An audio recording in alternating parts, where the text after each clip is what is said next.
Don Quixote సాహసయాత్రలు 400 సంవత్సరాల క్రితం Spain దేశంలో దక్షిణ ప్రాంతాన లామాంషా అనే జిల్లా ఉన్నది. ఆ జిల్లాలోని ఓ కుగ్రామంలో క్విక్సోట్ అనే పేరుగల వ్యక్తి ఉండేవాడు. క్విక్సోట్ మధ్య వయస్కుడు. గౌరవప్రదమైన సాంప్రదాయ కుటుంబంలో పుట్టాడు. సన్నగా పొడుగ్గా ఉండేవాడు. క్విక్సోట్కు చెడు అలవాట్లు ఏమీ లేవు. నిత్యం వ్యాయామం చేస్తూ ఉండేవాడు. అతడిది ఆరోగ్యవంతమైన శరీరం. అతడు ధనవంతుడు కాకపోయినా ఏమీ లేనివాడు మాత్రం కాదు. కొద్దిపాటి భూవసతి ఉండేది. క్విక్సోట్కు ఇంకా వివాహం కాలేదు. ఇంట్లో అతని మేనకోడలు, ఒక ముసలి నౌకర్ తప్ప వేరే ఎవరూ లేరు. ఇంటి పనులన్నీ వాళ్లే చేస్తుండేవారు. పొలం పనులు జీతగాడొకడు చేస్తుండేవాడు. క్విక్సోడ్ వద్ద ఒక కుక్క, దీనావస్థలో ఉన్న ఓ ముసలి గుర్రముండేది. ముసలి గుర్రానికి క్విక్సోడ్ ముద్దుగా పెట్టిన పేరు రోజినాంటి. అతడికి ఆ గుర్రమంటే ఎంత మక్కువో చెప్పలేం. అయితే ఏం లాభం, దానికి తగినంత ఆహారం మాత్రం పెట్టలేకపోయేవాడు. అందుకు అతడి ఆర్థిక పరిస్థితి అవరోధంగా ఏర్పడేది. అందువలన అది బాగా బక్కచిక్కి ఎముకల గూడులా ఉండేది. నా గుర్రం ప్రపంచంలోకెల్లా అందమైన గుర్రం. ఈ విశిష్టమైన గుర్రానికి యజమానినని చెప్పుకోవడం నాకెంతో గర్వకారణం అని గర్వంగా చెప్పుకునేవాడు క్విక్సోడ్. క్విక్సోడ్కు చేయవలసిన దినచర్య అంటూ ఏదీ లేదు. చిన్నతనం నుండి అతడికి పుస్తకాలు చదవడం అంటే ఎంతో ఇష్టం. ఆ ఇంట్లో ఎన్నో పురాతన గ్రంథాలుండేవి. అందులో వీరాధివీరుల సాహస గాథలు, సాహస కృత్యాలు ఎక్కువగా ఉండేవి. వాటిని చదువుతున్నంతసేపు తనను మహావీరుడుగా ఊహించుకొని ఉప్పొంగిపోతూ ఉండేవాడు. దానితో తను కూడా ఓ మహావీరుడిగా పేరు ప్రఖ్యాతలు తెచ్చుకోవాలని, తన పేరు కూడా చరిత్రలో చిరస్థాయిగా నిలిచిపోవాలని రోజు పగటి కలలు కంటూ ఉండేవాడు. క్విక్సోట్కు 2 బాల్య స్నేహితులున్నారు. ఒకడు ఆ ఊరి మతాధికారి, మరొకడు నికోలస్. క్విక్సోడ్ తన స్నేహితులతో మాట్లాడినంతసేపు వీరాధివీరుల గురించి, వాళ్ళు చేసిన సాహస కృత్యాల గురించి తప్ప మరొక విషయం మాట్లాడేవాడు కాదు. ఆ విధంగా కొంతకాలం గడిచేసరికి తను కూడా మహాయోధుడు అనిపించుకోవాలన్న కాంక్ష క్విక్సోట్ మనసులో గాఢంగా నాటుకుపోయింది. ఒక రోజున అతడు ఇల్లంతా గాలించాడు. మూలనున్న పెద్ద పెట్టెలో ఇనుప కవచం ఒకటి దొరికింది. క్విక్సోడ్ ఎంతో సంబరపడిపోతూ ఒక రోజంతా కూర్చొని దానిని తోముతూ మెరుగుపెట్టాడు. అతడి వద్ద చాలా సంవత్సరాలుగా ఒక శిరస్త్రాణమున్నది. అది ఉక్కుతో తయారు చేయబడింది. కానీ అక్కడక్కడ చిన్న ముక్కలు విరిగిపోయి ఉన్నది. క్విక్సోడ్ దానికి కూడా మెరుగులు పెట్టి విరిగిన చోట రేకు ముక్కలు అతికించి శిరస్త్రాణాన్ని సిద్ధం చేసుకున్నాడు. ఇకపోతే మహావీరుడికి ఆయుధాలు ఉండాలి కదా. తుప్పుపట్టిన ఓ ఖడ్గాన్ని, పొడవాటి బల్లాన్ని కూడా సంపాదించగలిగాడు. యోధుడికి తగిన గుర్రం అతడి వద్ద ఉండనే ఉన్నది. ఇక మిగిలిందల్లా యోధుడికి తగిన పేరు. తన పేరు క్విక్సోడ్ అని నచ్చలేదు.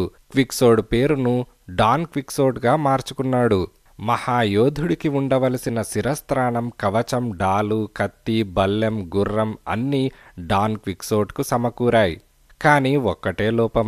అదేమిటంటే చరిత్రలోని ప్రతి యోధుడికి తప్పకుండా ఓ ప్రియురాలుంటుంది. మరి అతనికి కూడా ఓ ప్రియురాలుండాలి కదా. ఆమె సామాన్యమైన వనిత కాకూడదు, మహారాణిగా ఉండాలి. ఆమె నామస్మరణ, ఆమె ప్రేమ తనకు ఉత్తేజాన్ని, ప్రేరణను కలిగించాలి. అయితే తన హృదయరాణిగా ఎవరిని ఎన్నుకోవాలి? అతడు అంతవరకు ఏ స్త్రీని గాఢంగా ప్రేమించలేదు. ఏ యువతి మాత్రం అతణ్ణి ఎలా ప్రేమిస్తుంది? ప్రేయసి విషయమై డాన్ క్విక్సోడ్ దీర్ఘంగా ఆలోచించాడు. అతడికి కొన్ని సంవత్సరాల కిందటి సంగతి ఒకటి జ్ఞాపకం వచ్చింది. అతడు నివసిస్తున్న గ్రామానికి కొద్ది దూరంలో టొంబోసా అనే గ్రామమున్నది. ఆ గ్రామంలో సామాన్య రైతు కుటుంబానికి చెందిన లావుపాటి అమ్మాయి ఒకత్తి ఉండేది. ఆమె అందగత్తె అని చెప్పిన వారు ఎవరూ లేరు. ఆమెను క్విక్సోడ్ ఒకసారి చూడడం తటస్థించింది. ఆమె అతడికి నచ్చింది. పేరు అడిగి తెలుసుకున్నాడు. ఆ తర్వాత ఆమెను మరచిపోయాడు. మళ్ళీ ఇప్పటికీ ఆమె డాన్ క్విక్సోడ్ మనసులో ప్రత్యక్షమైంది. ఆమె పేరు అల్డోన్జా లొరాన్జో కదూ? అవును, ఆ అమ్మాయే నా హృదయ రాణి. ఆమె కోసం, ఆమె రక్షణ కోసం, ఆమె సేవల కోసం నా జీవితాన్ని వినియోగిస్తాను, నా ప్రాణాలనే త్యాగం చేస్తాను అని డాన్ క్విక్సోట్ తన మనసులో అనుకున్నాడు. అన్నిటితో పాటు నా హృదయరాణి పేరును కూడా మార్చేయాలి. ఏం పేరు పెట్టాలి? ఆ ఆమెకు డల్సినియా అని నామకరణం చేస్తాను. నా హృదయాధి దేవత, అతిలోక సౌందర్యరాశి డల్సినియా, నేను సాహసయాత్రలకు బయలుదేరుతున్నాను.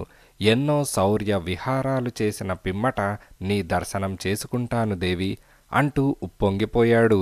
ఒక శుభముహూర్తాన డాన్ క్విక్సోట్ శిరస్త్రాణం, కవచం ధరించాడు. కత్తి, బల్లెం, డాలు తీసుకొని ముద్దుల గుర్రాన్ని అధిరోహించాడు.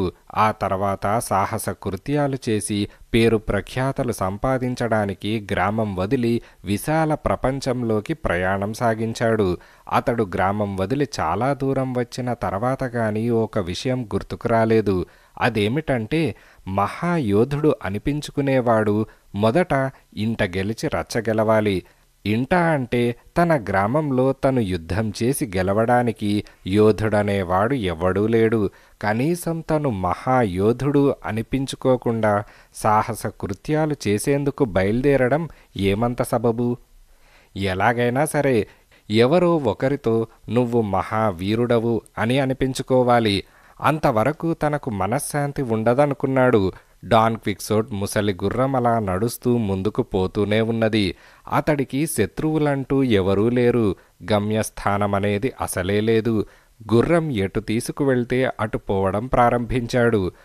ఉదయాన్నే తన గ్రామంలో గుర్రాన్ని అధిరోహించిన ఆ మహావీరుడు సాయంకాలం సూర్యుడు పశ్చిమ దిశకు చేరుకునే వరకు గుర్రాన్ని దిగలేదు. సూర్యతాపాన్ని తట్టుకున్నాడు. ఆకలి దహించి వేస్తున్నా భరించాడు. దాహాన్ని లెక్క చేయలేదు. బక్క చిక్కిన ముసలి గుర్రానికి కూడా ఆ అవస్థ తప్పలేదు. మహాయోధుడికి ఆకలి దప్పులు, విశ్రాంతి కన్నా పట్టుదల, దీక్ష, ఓర్పు, సహనం, త్యాగశీలత ముఖ్యమన్నది డాన్ క్విక్సోట్ సిద్ధాంతం. సిద్ధాంతానికి కూడా ఓ హద్దంటూ ఉంటుంది కదా. సాయంకాలం అయ్యేసరికి యోధాగ్రేసరుడు బాగా అలసిపోయాడు. గుర్రం నురగలు కక్కసాగింది. విశ్రాంతి తీసుకునేందుకు ఏదైనా కోట కనిపిస్తుందేమోనని క్విక్సోట్ అటూ ఇటూ దృష్టి సారించి చూశాడు. దూరంగా ఒక చిన్న పూటకూళ్ల ఇల్లు కనిపించింది. భేష్, ఈ కోట నా వంటి మహాయోధులు విశ్రాంతి తీసుకునేందుకు తగినట్టుగానే ఉన్నది. నేను ఈ రాత్రికి ఇక్కడ కాలక్షేపం చేస్తాను అని క్విక్సోట్ అనుకొని నెమ్మదిగా గుర్రం మీద పూటకూళ్ల ఇంటికి చేరుకున్నాడు. మహాయోధుడనైన నేను వస్తున్న వార్త ఈ కోటకు చేరే ఉంటుంది. మరి నన్ను ఆహ్వానించడానికి ఏ ఉద్యోగి కూడా రాలేదేంటబ్బా అని మనసులో అనుకున్నాడు క్విక్సోట్. అంతలో పందులను కాసే కాపరి ఒకడు తన పందులను తోలుకుంటూ అటుగా వచ్చాడు. అతడు పందులను ఒకచోట చేర్చడానికి వీలుగా తన దగ్గర ఉన్న కొమ్ము బూరనొక దానిని బిగ్గరగా ఊదాడు. ఓహో, అయితే నేను వస్తున్న విషయం కోటలోని వారికి తెలిసిందన్నమాట. మరి నన్ను ఆహ్వానించేందుకు లాలనామణులు రావాలి కదా, ఇంకా రాలేదేంటబ్బా అని అనుకున్నాడు.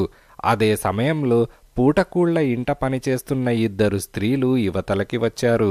వస్తూనే వాళ్ళు ఎదురుగా గుర్రం మీద కూర్చొని తమ వంకే చూస్తున్న మహాయోధుడు డాన్ క్విక్సోట్ని చూశారు.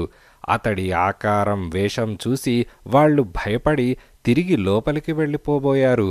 ఆగండి, ఓ కులీన వంశ సంజాతులారా, స్వాగత సత్కారాలు చెయ్యకుండానే తిరోగమిస్తున్నారేమి అని డాన్ క్విక్సోట్ అన్నాడు. ఆ యువతులిద్దరూ భయంతో లోపలికి పరిగెత్తుకుంటూ వెళ్ళి ఈ విషయాన్ని తమ యజమానితో చెప్పారు. ఆ పూటకూళ్ల ఇంటి యజమాని ఆదరాబాదరా యువతలకి వచ్చాడు. అతడు పొట్టిగా గుండ్రని బంతిలా ఉంటాడు. బాగా కొవ్వు పట్టిన శరీరంతో చూసేవారికి నవ్వు వచ్చేటట్టు కనిపిస్తాడు. అతడు డాన్ క్విక్సోట్ని చూస్తూనే భయపడి, యోధాగ్రేసరా, స్వాగతం, సుస్వాగతం. మీ రాక కొరకు మేము ఎంతో కాలం నుండి ఎదురు చూస్తున్నాం. దయచేయండి, ఈ ఉత్తమ అశ్వంపై నుండి కిందకి దిగండి. మీకోసం విలువైన భోజన పదార్థాలు ఎదురు చూస్తున్నాయి. దయచేయండి అని వినయ విధేయతలు ప్రదర్శిస్తూ అన్నాడు. పూటకూళ్ల ఇంటి యజమాని లౌక్యం తెలిసినవాడు. ఎవరిని ఎలా ఆహ్వానించాలో అతడికి బాగా తెలుసు. డాన్ క్విక్సోట్ ఎంతో సంతోషిస్తూ గుర్రం దిగాడు. చూడండి మహాశయ, మీ కోట చాలా బాగుంది. మీ స్వాగతోపన్యాసం నన్ను మంత్రముగ్ధుణ్ణి చేసింది. మీ కోటలో విశ్రాంతి తీసుకుంటాం, మీ ఆతిథ్యాన్ని స్వీకరిస్తాం, అదే మాకు ఆనందం. మీకు ఇవే మా కృతజ్ఞాభివందనాలు. చూడండి గవర్నర్ మహాశయ, ప్రపంచంలోని అరుదైన ఉత్తమ అశ్వాలలో మా ఈ అశ్వం ప్రథమ స్థానంలో ఉంటుంది. దీని రక్షణ బాధ్యత మీ భుజస్కంధాలపై మోపుతున్నాం. తక్షణం ఈ అశ్వరాజాన్ని అశ్వశాలకు తరలించండి అని డాన్ క్విక్సోట్ రాచ టీవీ చూపిస్తూ అన్నాడు. చిత్తం యోధాగ్రేసర, నా కంటికి రెప్పలా మీ అశ్వాన్ని 1000 కళ్లతో చూసుకుంటాను అని పూటకూళ్ల ఇంటి యజమాని తనలో తాను నవ్వుకుంటూ అన్నాడు. ఆ 2 స్త్రీలు డాన్ క్విక్సోట్ను తీసుకొని ఓ గదిలో అడుగుపెట్టారు. క్విక్సోట్ కవచాన్ని విప్పదీశాడు, శిరస్త్రాణాన్ని తీయబోయాడు. అయితే అది ఊడిరానని మొరాయించింది. ఆ 2 స్త్రీలు అతడి శిరస్త్రాణం తీయడానికి విశ్వప్రయత్నం చేశారు. అయినా ప్రయోజనం లేకపోయింది. ఓ ఉన్నత వంశానికి చెందిన వనితలారా, నా విషయంలో మీరు తీసుకుంటున్న శ్రద్ధాశక్తులకు ఎంతో ఆనందిస్తున్నాను. ఉన్నత వంశ స్త్రీలకు సేవ చేసేందుకు ఈ మహాయోధుడు ఎప్పుడూ సిద్ధంగా ఉంటాడని గుర్తుంచుకోండి. మీ స్నేహితురాళ్లకు కూడా ఈ విషయం తెలియజేయండి. మీకివే మా కృతజ్ఞతలు అని డాన్ క్విక్సోట్ అన్నారు. ఆ యువతులిద్దరూ ఒకరి ముఖాలొకరు చూసుకున్నారు. ఆ వ్యక్తి ఏం మాట్లాడుతున్నాడో వాళ్ళకు అస్సలు అర్థం కాలేదు. ప్రభు, మీరు భోజనం చేస్తారా, పానీయం సేవిస్తారా, లేక విశ్రాంతి తీసుకుంటారా అని ఆ యువతులు డాన్ క్విక్సోట్ను అడిగారు. ఓ యువతులారా, నాకు విందు భోజనం కావాలి, మధురమైన పానీయాలు కావాలి. ఆ తర్వాత హంసతూలికా తల్పం ఏర్పాటు చేస్తే హాయిగా నిద్రిస్తాను. నా వంటి మహోన్నత వ్యక్తిని ఆ విధంగా సేవ చేసుకుంటే మీ జీవితాలు ధన్యత చెందుతాయి. వెళ్ళి త్వరగా నేను కోరినవన్నీ తీసుకురండి అని డాన్ క్విక్సోట్ అన్నాడు. వెంటనే ఆ యువతులిద్దరూ వెళ్ళిపోయి 4 ఎండు చేపలు, నిల్వ ఉన్న బంగాళాదుంప కూర, 2 ఎండు రొట్టెలు తీసుకొచ్చారు. వాటిని డాన్ క్విక్సోట్ విందు భోజనం మాదిరిగా ఎంతో ఆప్యాయంగా ఆరగించాడు. అతను అంతకంటే ఎక్కువ భోజనం ఇంటి దగ్గర ఆరగిస్తే కదా. శిరస్త్రాణం శిరస్సు నుండి ఊడి రాకపోవడం వల్ల డాన్ క్విక్సోట్ భోజనం చేసేందుకు చాలా ఇబ్బంది పడ్డాడు. 2 స్త్రీలు ఆ విషయంలో అతడికి ఎంతో సహాయం చేశారు. వాళ్ళు ఓ గొట్టం తెచ్చి దానిని అతడి నోటిలోకి దూర్చి ద్రాక్ష సారాయిని అతడి చేత తాగించారు. విందు భోజనమైన తర్వాత యువతులు అతడికొక కుక్కి మంచాన్ని చూపించి, ప్రభువులు ఈ హంసతూలిక తల్పం మీద విశ్రాంతి తీసుకోవచ్చు అని చెప్పారు. డాన్ క్విక్సోట్ మంచం మీద కూర్చున్నాడే కాని అతడికి నిద్ర పట్టలేదు. ఎవరైనా సరే నన్ను ఈ కోటలోనే మహాయోధుడుగా ప్రకటించాలి, లేకపోతే నాకు మనశ్శాంతుండదు. అంతేకాదు, ముందు ముందు సాహస కృత్యాలు చేయడానికి వీల్లేదు. కనుక నన్ను ఎవరు మహాయోధుడుగా ప్రకటిస్తారు అని డాన్ క్విక్సోట్ తెగ ఆలోచించాడు. తక్షణం అతడి మస్తిష్కంలో ఓ దివ్యమైన ఆలోచన తళుక్కున మెరిసింది. వెంటనే అతడు దిగ్గున మంచం మీద నుండి లేచాడు. తిన్నగా పూటకూళ్ల యజమాని వద్దకు వెళ్ళాడు. ఓ గవర్నర్ మహాశయ, మీతో ఒక ముఖ్యమైన విషయం ముచ్చటించాలి. అలా అశ్వశాలకు వెళ్దాం, వస్తారా అని డాన్ క్విక్సోట్ అన్నాడు. 2 కలిసి అశ్వశాల వద్దకు వచ్చారు. ఏమిటి మహావీరా మీరు చెప్పబోయే ఆ ముఖ్య విషయం అని పూటకూళ్ల ఇంటి యజమాని అడిగాడు. డాన్ క్విక్సోట్ అటూ ఇటూ చూశాడు. ఎవరూ లేరని నిర్ధారణ చేసుకున్న తర్వాత అమాంతం ఇంటి యజమాని కాళ్ల మీద పడిపోయాడు. ఏమిటిది ప్రభు అని ఆ ఇంటి యజమాని ఏమీ అర్థం కాక అన్నాడు. గవర్నర్ మహాశయ, మీరు కూడా యోధులేనని నాకు తెలుసు. నా కోరికనొకదానిని మీరు మన్నించాలి. అలాగని మాట ఇవ్వనిదే నేను మీ పాదాలు విడిచిపెట్టను అని డాన్ క్విక్సోట్ దీనంగా ముఖం పెట్టి అన్నాడు. డాన్ క్విక్సోట్ మాటలు చేష్టలు ఇంటి యజమానికి ఆశ్చర్యాన్ని కలిగించాయి. ఎవడీ పిచ్చివాడు, ఇతడి కోరికను మన్నించకపోతే కాళ్ళు వదలనంటున్నాడు. సరే, అదేమిటో తెలుసుకుంటాను అని యజమాని అనుకున్నాడు. ఓ వీరాగ్రేసరా, మహావీర, మీ వంటి మహోన్నత వ్యక్తి కోరిక మన్నించడం నా పూర్వపుణ్య విశేషంగా భావిస్తున్నాను. దయచేసి ఆ కోరికేమిటో సెలవివ్వండి అని ఆ ఇంటి యజమాని అన్నాడు. అయితే నా కోరిక వినండి. నన్నింతవరకు ఎవరూ మహాయోధుడుగా ప్రకటించలేదు. ఆ పని మీరు చేయాలి. తెల్లవారగానే చెయ్యాలి. చేస్తానని వాగ్దానం చేశారు కాబట్టి నేను మహాయోధుణ్ణని మీరు ప్రకటించక తప్పదు అని డాన్ క్విక్సోట్ అన్నాడు. సరే, అలాగే చేస్తాను అని ఇంటి యజమాని అన్నాడు. మంచిది గవర్నర్ మహాశయ, ఈ రాత్రికి నేను నా పవిత్రమైన ఆయుధాలను మీ కోటలోని దేవాలయమందు దైవ సాన్నిధ్యంలో ఉంచి వాటికి తెల్లవార్లు కాపలా కాస్తాను. అప్పుడు నా ఆయుధాలు అజేయమవుతాయి అంటూ డాన్ క్విక్సోట్ సాహస వీరుల గాథలను, వారు చేసిన సాహస కృత్యాలను ఎంతోసేపు ఇంటి యజమానికి వివరించి చెప్పాడు. ఆ మాటలు వినగానే ఇంటి యజమానికి మతిపోయింది. అతడి ఇంట్లో దేవాలయం కాదు కదా, కనీసం దేవుడి పటం కూడా లేదు. యోధాగ్రేసర, మీ నిర్ణయం అమోఘం. అయితే ఇందులో చిన్న చిక్కుంది మహావీర. అదేమిటంటారా? మా కోటలో ఉన్న పాత దేవాలయం శిథిలమైపోతే దాని స్థానంలో కొత్త దేవాలయం నిర్మించాలనే సదుద్దేశంతో పాత దేవాలయాన్ని పడగొట్టించాను. కొత్త దేవాలయం నిర్మాణం ఇంకా ప్రారంభించలేదు. అయినా మీకు ఎటువంటి ఇబ్బంది లేని ఏర్పాటు నేను చేస్తాను. నేను చూపించిన ప్రదేశంలో మీ ఆయుధాలు, కవచాన్ని భద్రపరచుకోండి. వాటికి తెల్లవార్లు కాపలా కాయండి. తెల్లవారిన తర్వాత కొన్ని ముఖ్యమైన కార్యాలు నెరవేర్చిన తర్వాత మిమ్మల్ని మహాయోధుడు అన్న బిరుదుతో సత్కరిస్తాను. సరేనా అని పూటకూళ్ల ఇంటి యజమాని అన్నాడు. అప్పటికి గాని డాన్ క్విక్సోట్ ఇంటి యజమాని పాదాలు విడిచిపెట్టలేదు.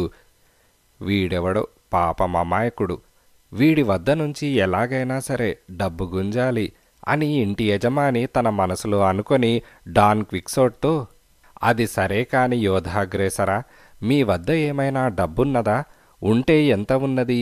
ఎందుకంటే మీకు బిరుదు ప్రదానం చేయాలంటే ఆ ఖర్చులకు డబ్బు కావాలి కదా అని ఆ ఇంటి యజమాని అన్నాడు. డబ్బా?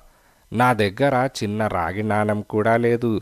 యోధులు తమతో పాటు డబ్బు తీసుకువెళ్తారని నేను చదివిన పుస్తకాలలో ఎక్కడా రాసిలేదు.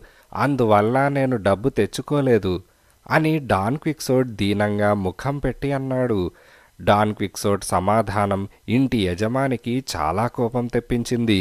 అయినా తమాయించుకొని, యోధాగ్రేసరా, మీరు చాలా పొరపాటు అభిప్రాయంలో ఉన్నారని చెప్పక తప్పదు. గొప్ప గొప్ప యోధులు సాహసయాత్రలకు బయలుదేరినప్పుడు అనుచరులను, మంచి మంచి దుస్తులను, తదితర విలువైన వస్తువులను, ఎంతో ధనాన్ని తమతో పాటు తెచ్చుకుంటూ ఉంటారు. ఆ యోధుల సంపదను అతడి అనుచరులే రక్షిస్తూ ఉంటారు. కనుక మీరిక ముందు సాహసయాత్రలకు బయలుదేరేటప్పుడు నేను చెప్పిన విషయాలు గుర్తుంచుకోండి. ఇలా సలహా ఇచ్చినందుకు ప్రభువులు నన్ను మన్నించాలి అని పూటకూళ్ల ఇంటి యజమాని అన్నాడు.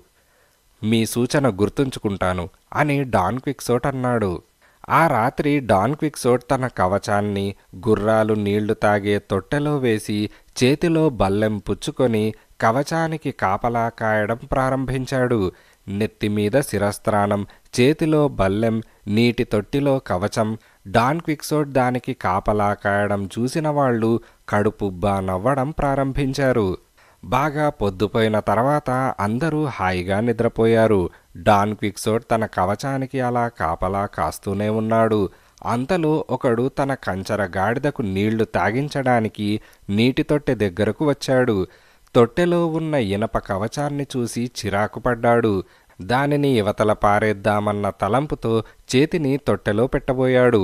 అప్పుడు డాన్ క్విక్సోట్ అతన్ని హెచ్చరిస్తూ, ఓయ్ మిత్రమా, ప్రపంచ ప్రసిద్ధిగాంచిన అపార పరాక్రమశాలి అయిన యోధాగ్రేసరుడు ధరించే కవచమది. దానిని ముట్టుకోవడానికి కూడా ధైర్య సాహసాలు కావాలి.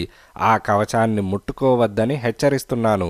ముట్టుకున్నావో నీకు ప్రాణాపాయ స్థితి తప్పదు.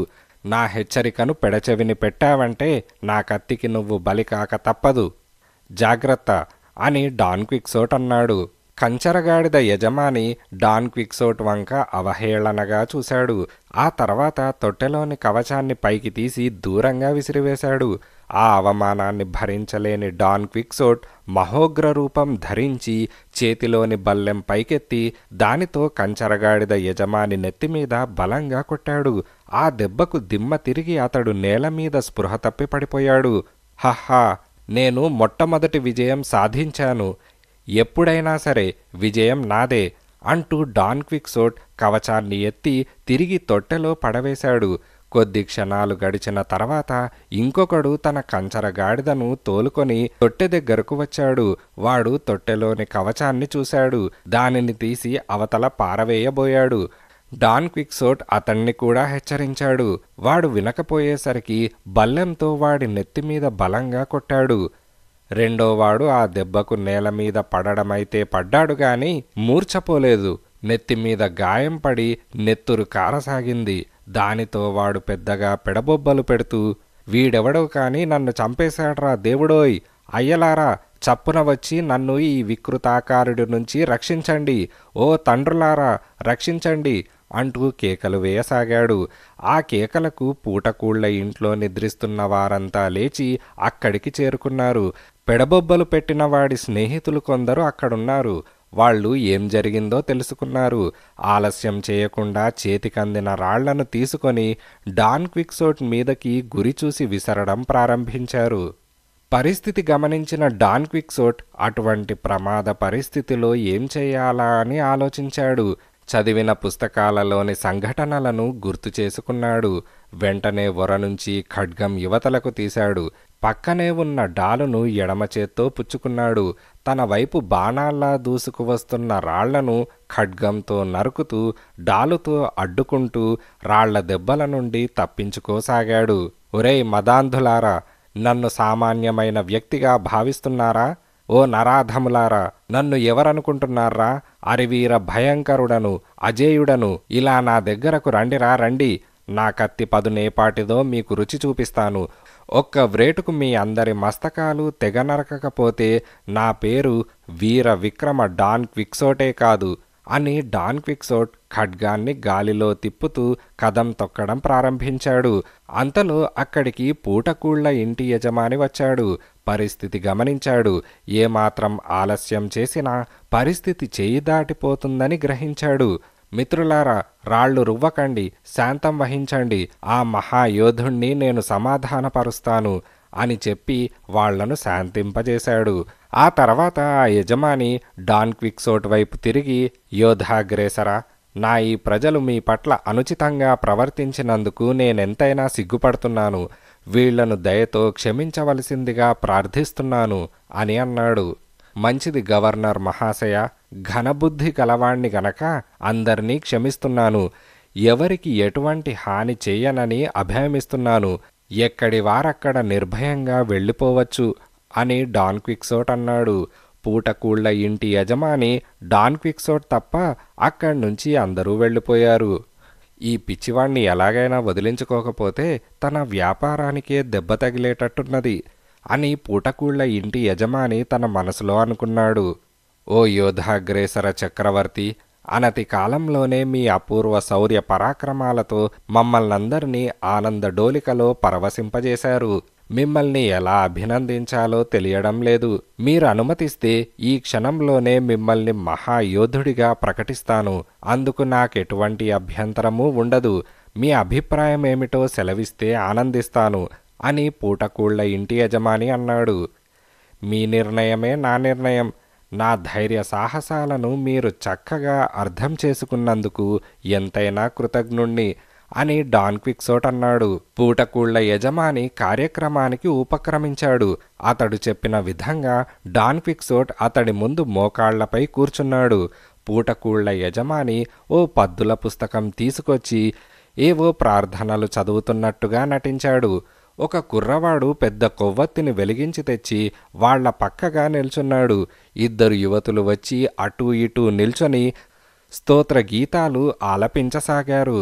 ఇంటి యజమాని డాన్ క్విక్సోట్ కత్తి తీసుకొని దానిని డాన్ క్విక్సోట్ 2 భుజాలకు తాకించాడు. ఆ తర్వాత ఇంటి యజమాని, డాన్ క్విక్సోట్ పేరుగల ఓ మహావీర, ఈ క్షణం నుండే మీరు మహాయోధులని ఈ కోటకు గవర్నర్ అయిన నేను భగవంతుడి సాక్షిగా ప్రకటిస్తున్నాను అని అన్నాడు. దానితో డాన్ క్విక్సోట్ మహాయోధుడు అని అక్కడున్న వారందరూ గట్టిగా అన్నారు. ప్రతి యోధుని దగ్గర కొంత డబ్బు, మంచి దుస్తులు, ఒక సేవకుడు ఉండడం అత్యవసరమని పూటకూళ్ల ఇంటి యజమాని డాన్ క్విక్సోట్ను మరొకసారి హెచ్చరించాడు. ఈలోగా తెల్లవారింది. డాన్ క్విక్సోట్ కవచం ధరించాడు. ఇంటి వద్ద నుండి బయలుదేరిన క్షణం నుంచి శిరస్త్రాణం అతడి నెత్తిమీదనే ఉన్నది. కత్తి తీసి వరలో పెట్టుకున్నాడు. అశ్వశాల నుండి గుర్రాన్ని తెచ్చి దాన్ని అధిరోహించాడు. తర్వాత ఇంటి యజమాని వద్ద సెలవు తీసుకొని గుర్రాన్ని ముందుకు పోనిచ్చాడు. పూటకూళ్ల ఇంటి యజమానికి రాగి నాణం కూడా ఇవ్వలేదు. ఇవ్వటానికి అతడి వద్ద డబ్బంటూ ఉంటే కదా.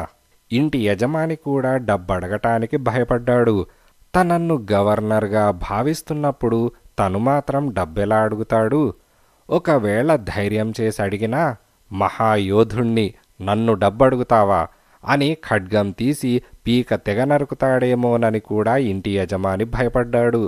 డాన్ క్విక్సోట్ తన బక్క గుర్రం మీద కొంత దూరం ప్రయాణం సాగించాడు. అంతలో అతడి బుర్రలో ఒక ఆలోచన చోటు చేసుకున్నది. గవర్నర్ మహాశయుడు యథార్థమే చెప్పాడు. మహాయోధుని వద్ద ధనముండాలి, సేవకుడు కూడా ఉండాలి. ఈ రెండూ లేనివాడు యోధుడే కాడు అని డాన్ క్విక్సోట్ అనుకున్నాడు. మరుక్షణం అతడు గుర్రాన్ని వెనక్కు మళ్లించి గృహోన్ముఖుడయ్యాడు. అతడలా తిరిగి వస్తూ ఉండగా ఎవరో ఏడుస్తూ పెడబొబ్బలు పెడుతున్న శబ్దం వినిపించింది. డాన్ క్విక్సోట్ తన గుర్రాన్ని ఆపి ఏడుపు వినిపిస్తున్న దిక్కుగా చెవులు రిక్కించి విన్నాడు. ఆహో, ఇది ఎవరో బాలుడి ఆర్తనాదం సుమా. ఆ పసివాణ్ణి ఎవరో బాధలు పెడుతున్నారు. ఆపదలో ఉన్నవారిని ఆదుకోవడమే కదా యోధుని ప్రథమ కర్తవ్యం. నేనిదే వెళ్ళి ఆ దీనుణ్ణి రక్షిస్తాను అని అనుకొని డాన్ క్విక్సోట్ తన గుర్రాన్ని అటుగా పరిగెత్తించాడు. అక్కడ బాలుడొకడు చెట్టుకు కట్టువేయబడి ఉన్నాడు. ఒక వ్యక్తి బాలుడికి ఎదురుగా నిలబడి సన్నటి బెత్తంతో ఆ కుర్రవాణ్ణి కొడుతూ కనిపించాడు. కుర్రవాణ్ణి కొడుతున్న వ్యక్తి డాన్ క్విక్సోట్ దృష్టికి ఒక యోధుడుగా కనిపించాడు.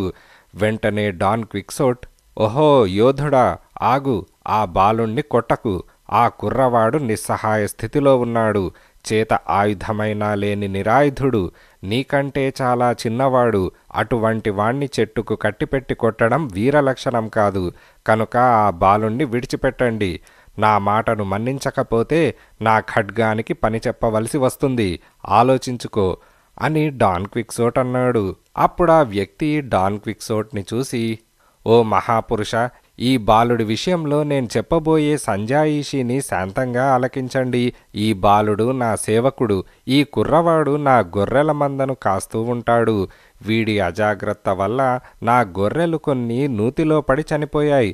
వీడికి ఇవ్వవలసిన జీతమిచ్చి పనిలో నుండి తీసివేశాను. నేను గొర్రెల నష్టాన్ని వీడి నుండి రాబట్టలేదు. అయినా సరే జీతం ఇవ్వలేదని, వీడి డబ్బు నేను అపహరించానని 10 మందికి చెప్పుకుంటూ తిరుగుతున్నాడు. అందుకనే వీణ్ణి విధంగా శిక్షిస్తున్నాను. నాకు వేరే మార్గం లేకపోయింది. మరొక మార్గం ఏదైనా ఉంటే మీరే చెప్పండి అని ఆ వ్యక్తి అన్నాడు. నీ యజమాని నీకెంత డబ్బు ఇవ్వాలి అని డాన్ క్విక్సోట్ బాలుణ్ణి ప్రశ్నించాడు. నాకు 9 నెలల జీతం ఇవ్వాలి. చాలా కాలంగా అడుగుతున్నాను, అయినా ఇంతవరకు ఇవ్వలేదు అని బాలుడన్నాడు. డాన్ క్విక్సోట్ ఆ వ్యక్తితో, నువ్వీ బాలుడికి ఇవ్వవలసిన 9 నెలల జీతాన్ని తక్షణమే ఇచ్చివేయి, లేకపోతే నువ్వు నా కత్తికి బలి అవుతావు అని అన్నాడు. నా డబ్బు ఇంటి దగ్గరున్నది. కుర్రవాడు నా వెంట వస్తే ఇంటి దగ్గర ఇస్తాను అని అతనన్నాడు. బాలుడు అతడి వెంట వెళ్లేందుకు నిరాకరిస్తూ, ఇతడు కపటి, ఇంటికి తీసుకెళ్లి నన్ను గదిలో కట్టిపెట్టి కొడతాడు, డబ్బివ్వడు అని అన్నాడు. అప్పుడు డాన్ క్విక్సోట్ ఆ వ్యక్తితో, నేను ప్రస్తుతం అత్యవసర కార్యం మీద మా గ్రామం వెళ్తున్నాను. ఎప్పటికైనా తిరిగి వస్తాను. నువ్వీ బాలుడికి డబ్బివ్వనట్లు అప్పుడు నాకు తెలిసిందో నిన్ను నా ఖడ్గంతో ఖండాలుగా నరికి కాకులకు గద్దలకు ఆహారంగా వేస్తాను. ఇది నా ప్రతిజ్ఞ. నేను గొప్ప యోధుణ్ణి. యోధులు ఆడిన మాట తప్పరు తెలుసా అని డాన్ క్విక్సోట్ అన్నాడు. దానికి ఆ వ్యక్తి అంగీకరించాడు. అంతటితో తన దీన జనోద్ధరణ పూర్తయిందని భావించిన డాన్ క్విక్సోట్ తిరిగి ప్రయాణం సాగించాడు. ఆ వ్యక్తి బాలుడికి కట్లు విప్పి వదిలేశాడా లేదా? ఈ విషయం డాన్ క్విక్సోట్ ఆలోచించలేదు. డాన్ క్విక్సోట్ చాలా దూరం వెళ్ళిపోయి ఉంటాడని నిర్ధారణ చేసుకున్న ఆ వ్యక్తి తిరిగి కర్రతో బాలుణ్ణి బాదడం ప్రారంభించాడు. డాన్ క్విక్సోట్ ఆ విధంగా కొంత దూరం ప్రయాణం చేసిన తర్వాత కొంతమంది వర్తకులు ఎండ తగలకుండా గొడుగులు వేసుకొని సేవకులతో అటుగా వస్తూ కనిపించారు. డాన్ క్విక్సోట్ దృష్టికి వారంతా మహాయోధులుగా కనిపించారు. అటువంటి వారితో చేసిన పోరాటమే జగద్విఖ్యాతమవుతుందని భావించారు. ఓ యోధులారా, ఆగండి, నేను చెప్పేది వినండి. ప్రపంచ ప్రసిద్ధిగాంచిన వీరాధివీరుడు మహావీరాగ్రేసర చక్రవర్తి అయిన డాన్ క్విక్సోట్ ముందు నిలబడి ఉన్నారని తెలుసుకోండి. నేను చెప్పబోయే విషయాన్ని అతి శ్రద్ధగా ఆలకించండి. నా హృదయేశ్వరి డల్సినియా రాకుమారి ప్రపంచంలోని అందగత్తెలైన యువతులందరిలోకి అందమైన సుందరి అని మీరు వెళ్ళిన చోటల్లా ఎలుగెత్తి చాటి చెప్పాలి. మీరా విధంగా చేయని పక్షంలో నాతో మీరు యుద్ధం చేయక తప్పదు. ఆ యుద్ధంలో నేను మీ శిరస్సులు ఖండించక తప్పదు. ఏమంటారు అని డాన్ క్విక్సోట్ అన్నాడు. వర్తకులు ఒకరి ముఖాలొకరు అయోమయంగా చూసుకున్నారు. వాళ్లలోని వర్తకుడొకడు ముందుకు వచ్చి, అయ్యా మహాయోధ, మీరు చెబుతున్న ఆ డల్సినియా రాకుమారిని మేమింతవరకు చూడలేదు. మేము ఆమె అందచందాలను చూడకుండా ఆమె ప్రపంచంలోనే అందగత్తె అని ఎలా చెప్పడం? కనుక మీరామెను ముందుగా మాకు చూపించండి అని అన్నాడు. డాన్ క్విక్సోట్ కళ్ళెర్ర చేస్తూ, డల్సినియా రాజకుమారి అందగత్తె అని నేను చెబుతున్నాను కదా, నా మాటలలో మీకు నమ్మకం లేదా? నేను చెప్పినట్టు చేయకపోయారో మిమ్మల్ని నా ఖడ్గంతో చంపి ఇక్కడే మీ శవాలను భూస్థాపితం చేసేస్తాను అని అన్నాడు. ఎవడి మూర్ఖుడు? ఒరలో ఖడ్గం కూడా ఉన్నది. వీడు చెప్పినట్టు చేయకపోతే అన్నంత పని చేసేలాగున్నాడు అని వర్తకులనుకున్నారు. అయినా ఆ వర్తకుల్లో గడసరివాడొకడు ముందుకు వచ్చి, ఇంతకీ డల్సినియా రాకుమారిని మీరు చూశారా లేదా? బహుశా చూడలేదనే అనుకుంటున్నాను. ఆమె ప్రపంచ సుందరి అయితే ఆమెను అందరూ ఎలాగో పొగుడతారు. బహుశా ఆమె కంటికి కూలు, కుంటి చెయ్యి, తప్పుడ ముక్కు, మెల్ల కన్నో గుడ్డి కన్నో ఉండి ఉండవని నమ్మకమేమిటి అంటూ ఒక వర్తకుడు అవహేళన చేశాడు. ఆ మాటలు వినగానే డాన్ క్విక్సోట్ ఉగ్రరూపం ధరించాడు. ఒక యోధాగ్రేసరుని ప్రియురాల్ని అవహేళన చేసిన వ్యక్తి బ్రతికి ఉండేందుకు వీలు లేదని డాన్ క్విక్సోట్ నిర్ణయించుకున్నాడు. వెంటనే చేతిలోని బల్లెపు మొనను ఆ వర్తకుడి గుండెలకు గురిపెట్టి బక్క గుర్రాన్ని ఒక్కసారే గట్టిగా అదిలించాడు. డాన్ క్విక్సోట్ పొలికేకకు ఆదమరచి నిలుచున్న బక్కగుర్రం ఒక్కసారిగా అదిరిపడి ముందుకు దూసుకుపోవాలని శక్తినంతా కూడదీసుకొని ముందరి కాళ్లను ముందుకు దూకించింది. అయితే తిండి సరిగ్గా లేక కాళ్లలో బలం కరువై అమాంతం నేలమీద విరుచుకుపడిపోయింది. దానితో పాటే వీరాధివీరుడైన డాన్ క్విక్సోట్ కూడా నేలమీద పడిపోయాడు. అతని రెండు కాళ్ళు గుర్రం నడుముకు బిగించి కట్టిన రికాబులలో చిక్కుకుపోయాయి. గుర్రం పైకి లేవలేకపోయింది. డాన్ క్విక్సోట్ పైకి లేచేందుకు విశ్వ ప్రయత్నం చేయసాగాడు. అయితే అతడు ధరించిన కవచం చాలా బరువుగా ఉండటం వల్ల అతడి ప్రయత్నాలేవీ సాగలేదు. తొట్టెలో పడ్డ ఎలుక పిల్లలాగా అటూ ఇటూ కొట్టుకుంటున్న మహాయోధుణ్ణి చూసి ఆ వర్తకులందరూ పగలబడి నవ్వుకున్నారు. ఈ మూర్ఖ శిఖామణి మనల్ని చంపేపాటి మొనగాడా? ఇటువంటి పిచ్చి ప్రేలాపాలు పలికే వాడికి మనం సహాయం చేయకూడదు, పదండి పోదాం అని అనుకుంటూ వర్తకులు ముందుకు సాగిపోయారు.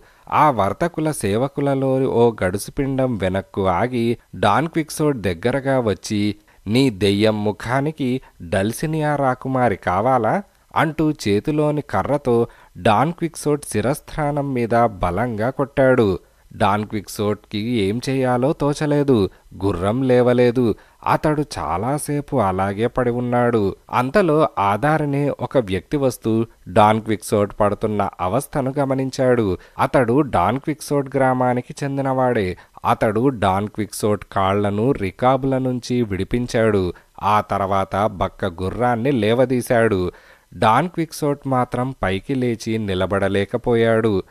పాపం, అతడి శరీరం అతడి స్వాధీనంలో లేదు. ఆ వ్యక్తి డాన్ క్విక్సోట్ను ఎత్తి తన కంచరగాడిద మీద కూర్చుండబెట్టి గుర్రాన్ని నడిపించుకుంటూ గ్రామం చేరుకున్నాడు. క్విక్సోడా ఏమైపోయాడా అని విచార సాగరంలో మునిగి ఉన్న అతడి మేనకోడలు, సేవకుడు, స్నేహితులైన మతాధికారి మొదలైన వారంతా ఇంటికి చేరుకున్న క్విక్సోడాను చూస్తూనే ఎంతో ఆనందించారు. ఇన్నాళ్ళు ఎక్కడున్నావ్ అని అడిగారు. క్విక్సోట్కు నోట మాట రాలేదు. అతడికి చాలా నీరసంగా ఉన్నది. అతడి కడుపులో ఎలకలు పరిగెడుతున్నాయి. దాహంతో గొంతు పిడచగట్టుకుపోయింది. అటువంటి పరిస్థితిలో శ్రేయోభిలాషులకు ఏమని సమాధానం చెప్పగలడు? సేవకుడు వడ్డించిన రుచికరమైన భోజనం కడుపు నిండా తిన్నాడు. పస్తుగా మత్తుపానీయం సేవించాడు. ఆ తర్వాత బాగా మత్తెక్కి మంచమెక్కి హాయిగా గుర్రు పెట్టి నిద్రపోయాడు. ఆ ఎక్కిన మంచాన్ని మన యోధుడు చాలా రోజుల వరకు దిగలేదు. స్నేహితులు, శ్రేయోభిలాషులు వచ్చి పరామర్శ చేస్తుండేవారు. ఇక మీదటనైనా బుద్ధి కలిగి ఇంటి పట్టునే ఉండమని అందరూ సలహాలు చెప్పడం ప్రారంభించారు. మీరంతా కూపస్థ మండూకాలు. ఈ చిన్న గ్రామమే మీకు ప్రపంచం. కానీ నా వంటి మహాయోధుడికి అలా కాదు. నేను చూడవలసిన ప్రపంచం చాలా ఉన్నది. చేయవలసిన దీన జన రక్షణ ఎంతో ఉన్నది. విశ్వ కళ్యాణం కోసం పుట్టిన మహానుభావుణ్ణి నేను. దుష్ట శిక్షణ, శిష్ట రక్షణ నా ధ్యేయం. అందుకోసం నేనింకా ఎన్నో పుస్తకాలు చదవాలి, విజ్ఞానాన్ని ఆర్జించాలి అని డాన్ క్విక్సోట్ అన్నాడు.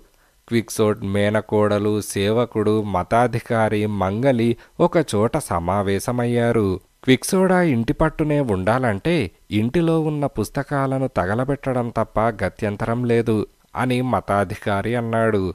దానికి మిగతా వారు అంగీకరించారు. డాన్ క్విక్సోట్కు తెలియకుండా పుస్తకాలన్నిటినీ ఒకచోట పేర్చి దహన సంస్కారం జరిపించారు.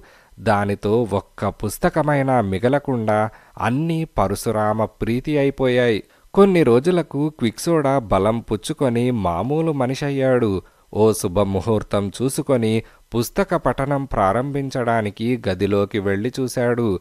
అక్కడ మచ్చుకు ఒక్క పుస్తకం కూడా కనిపించలేదు. రంకెలు వేస్తూ సేవకుణ్ణి పిలిచి అడిగాడు. దానికి అతడి మేనకోడలు విచారంగా ముఖం పెట్టి, ఏం చెప్పమంటావు మామయ్య? నువ్వు మంచం మీద పడి ఉన్నప్పుడు ఎవడో మాంత్రికుడు వచ్చాడు. నీ పుస్తకాలను తగలబెట్టి నీ మీద కక్ష తీర్చుకున్నాడు. మేమెంత వారించినా మా మాట వినలేదు అని ఏడుస్తూ చెప్పింది. క్విక్సోట్ దీర్ఘంగా ఆలోచిస్తూ, అవును, ఆ మాంత్రికుడు నాకు బాగా తెలుసు. వాడు దుర్మార్గుడు. వాడు నాకు పరమశత్రువైన ప్రెస్జన్. వాడే నా పుస్తకాలను తగలబెట్టి ఉంటాడు. అందులో సందేహం అణుమాత్రం కూడా లేదు. నేను పుస్తకాలు చదివి అమిత బలవంతుణ్ణవుతానని వాడు ఎప్పటినుంచో నన్ను కనిపెట్టుకొని ఉంటున్నాడు. నేను మంచం మీద పడి ఉన్నప్పుడు ఈ పని చేశాడు.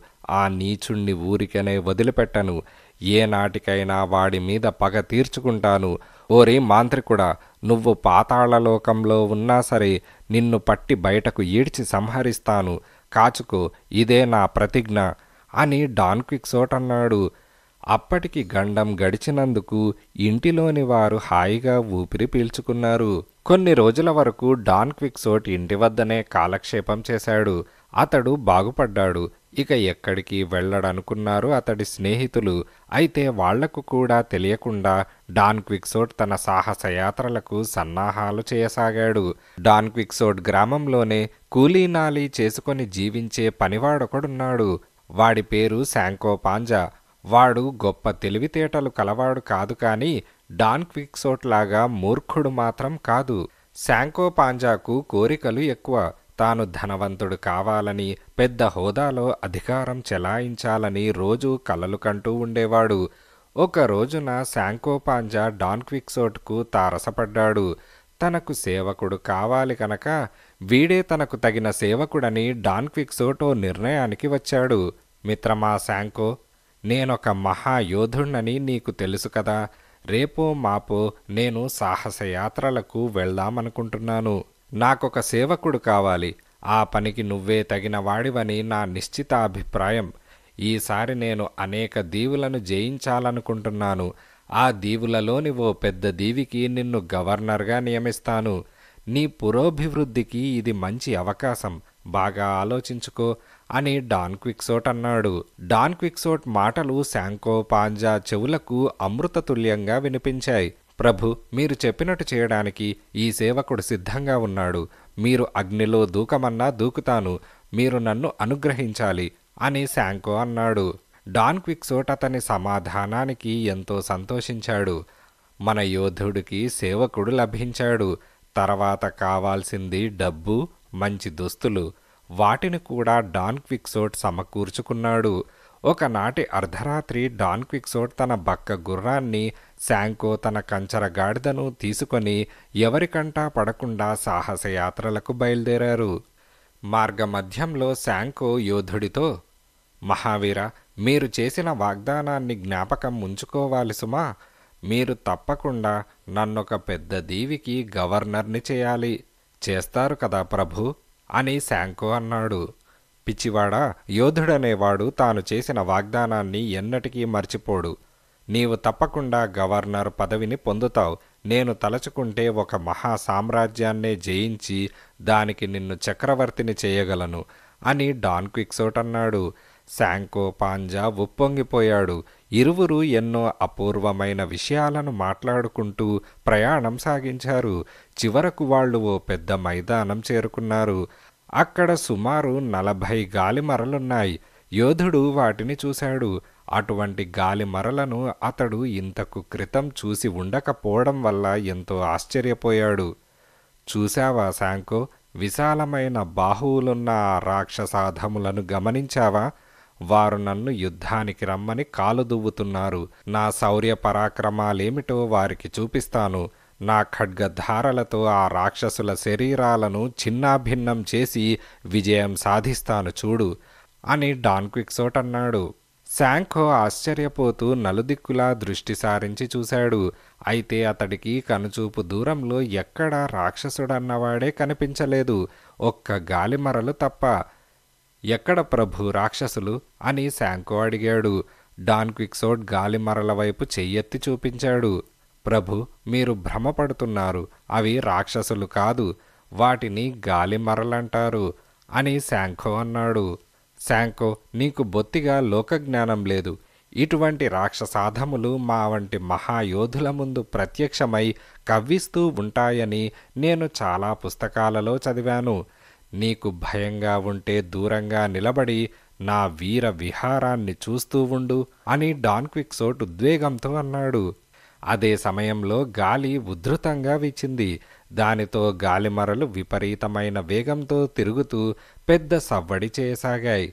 విర్రవీగకండి, ఇదిగో ఇదే వస్తున్నాను, కాచుకోండి అంటూ డాన్ క్విక్సోట్ తన బక్క చిక్కిన రొజినాంటి గుర్రాన్ని గాలిమరల వైపు వేగంగా పోనించాడు. డాలును అడ్డుపెట్టుకొని బల్లాన్ని చేత ధరించి వేగంగా ముందుకు దూసుకొచ్చిన డాన్ క్విక్సోట్ తన బల్లెంతో ఒక గాలిమరను బలంగా పొడిచాడు. ఏముంది, అమిత వేగంతో తిరుగుతున్న గాలిమర ఆకులు అతడి బల్లాన్ని ముక్కలు ముక్కలుగా త్రుంచిపారేశాయి. అంతేనా, ఆ వేగాన్ని తట్టుకోలేని అతడి గుర్రం రొజినాంటి నేలమీద పడిపోయింది. డాన్ క్విక్సోట్ గిరగిరా తిరుగుతూ వచ్చి నేలమీద ఎత్తి కుదేసిన పుచ్చకాయలా పడ్డాడు. దానితో అతడికి బాగా గాయాలు తగిలాయి. డాన్ క్విక్సోట్ సాహస కృత్యాన్ని దూరంగా నిలబడి విడ్డూరంగా చూస్తున్న శాంకో పాంజా తన యజమాని భంగపాటును గమనిస్తూనే అతడి వద్దకు పరిగెత్తుకుంటూ వచ్చాడు. అప్పటికి డాన్ క్విక్సోట్ నెమ్మదిగా లేచి బాధతో మూల్గడం ప్రారంభించాడు. చూశారా ప్రభు, నేననుకున్నదంతా అయింది. ఇక్కడ రాక్షసులెవరూ లేరు. మీరు గాలిమరతో యుద్ధం చేశారు. ఇటువంటి పనికి మాలిన కృత్యాన్ని ఏ యోధుడైనా చేస్తాడా? మీరికనైనా జాగ్రత్తగా ఉండాలి. మీకు ఏమైనా అయిపోతే నా గవర్నర్ పదవి ఏంగాను అని శాంకో పాంజా విచారంగా అన్నాడు. అప్పుడు డాన్ క్విక్సోట్ గంభీర ముద్ర వహించి, యోధులు ఎప్పుడూ పిరికి మాటలు ఆలకింపరు. ఇక ముందు ఎన్నడూ నా ముందు పిరికి మాటలు మాట్లాడకు. నేను మొదట చూసినప్పుడు ఇక్కడ రాక్షసాధములు గుంపులు గుంపులుగా నిలబడి ఉన్నారు. మాంత్రికుడైన నీచుడు నా గర్భశత్రువు కదా. వాడు రాక్షసులందరినీ గాలిమరలుగా మార్చివేశాడు. నేను రాక్షసులను వధించి విజయం సాధిస్తాననే అసూయతో ఈ పని చేశాడు. ఆ దుర్మార్గుడు ఎన్ని మంత్రాలు ప్రయోగించినా, ఎన్ని కుతంత్రాలు పన్నినా చివరకు విజయం నాదే. ఇది ముమ్మాటికి నిజం. శాంకోపాంజా నోరు మెదపలేదు. రొజినాంటి లేచి నిలబడటానికి సహాయపడ్డాడు. ఆ తర్వాత డాన్ క్విక్సోట్ గుర్రాన్ని అధిరోహించే విషయంలో కూడా సహాయం చేశాడు. తిరిగి ఇద్దరూ ముందుకు ప్రయాణం సాగించారు. తన బల్లెం ముక్కలైనందుకు డాన్ క్విక్సోట్ చాలా బాధపడ్డాడు. అయితే అతడికి తన పుస్తకాలలో చదివిన ఒక విషయం గుర్తుకొచ్చింది. అదేమిటంటే, మహావీరులు యుద్ధాలలో తమ ఆయుధాలను పోగొట్టుకుంటే వాటి కోసం విచారిస్తూ కూర్చోరు. ఏ చెట్టు కొమ్మనో విరిచి దానితో ఓ కర్రను తయారు చేసుకొని దానినే ఆయుధంగా ఉపయోగిస్తారు. వెంటనే డాన్ క్విక్సోట్కి కొండంత ధైర్యం వచ్చింది. అటూ ఇటూ చూశాడు. దూరంగా ఓ పెద్ద చెట్టు కనిపించింది. గుర్రాన్ని ఆ చెట్టు వద్దకు పోనిచ్చాడు. గుర్రం వీపు మీద నిలబడి చెట్టు కొమ్మనొకదాన్ని విరిచాడు. ఆకులు రెమ్మలు లాగి పారేసి పొడవాటి చేపాటి కర్రను తయారు చేసుకున్నాడు. అయితే గాలిమర దయ వలన కలిగిన గాయాలు డాన్ క్విక్సోట్ను బాధించసాగాయి. అతడు గుర్రం మీద సరిగ్గా కూర్చోలేకపోతున్నాడు. మెలికలు తిరిగిపోసాగాడు. అది శాంకోపాంజా గ్రహించి, ప్రభు, మీకు యుద్ధంలో బలమైన గాయాలు తగిలాయి. మరుక్షణమే ప్రయాణం ప్రారంభించారు. మనమెక్కడైనా కొంతసేపు విశ్రాంతి తీసుకోవడం క్షేమకరం అని శాంకోపాంజా అన్నాడు. శాంకో మాటలు మహాయోధుడికి ఆగ్రహం తెప్పించాయి. ఓయి శాంకో, నాకీ గాయాలు లెక్కలోనివి కావు.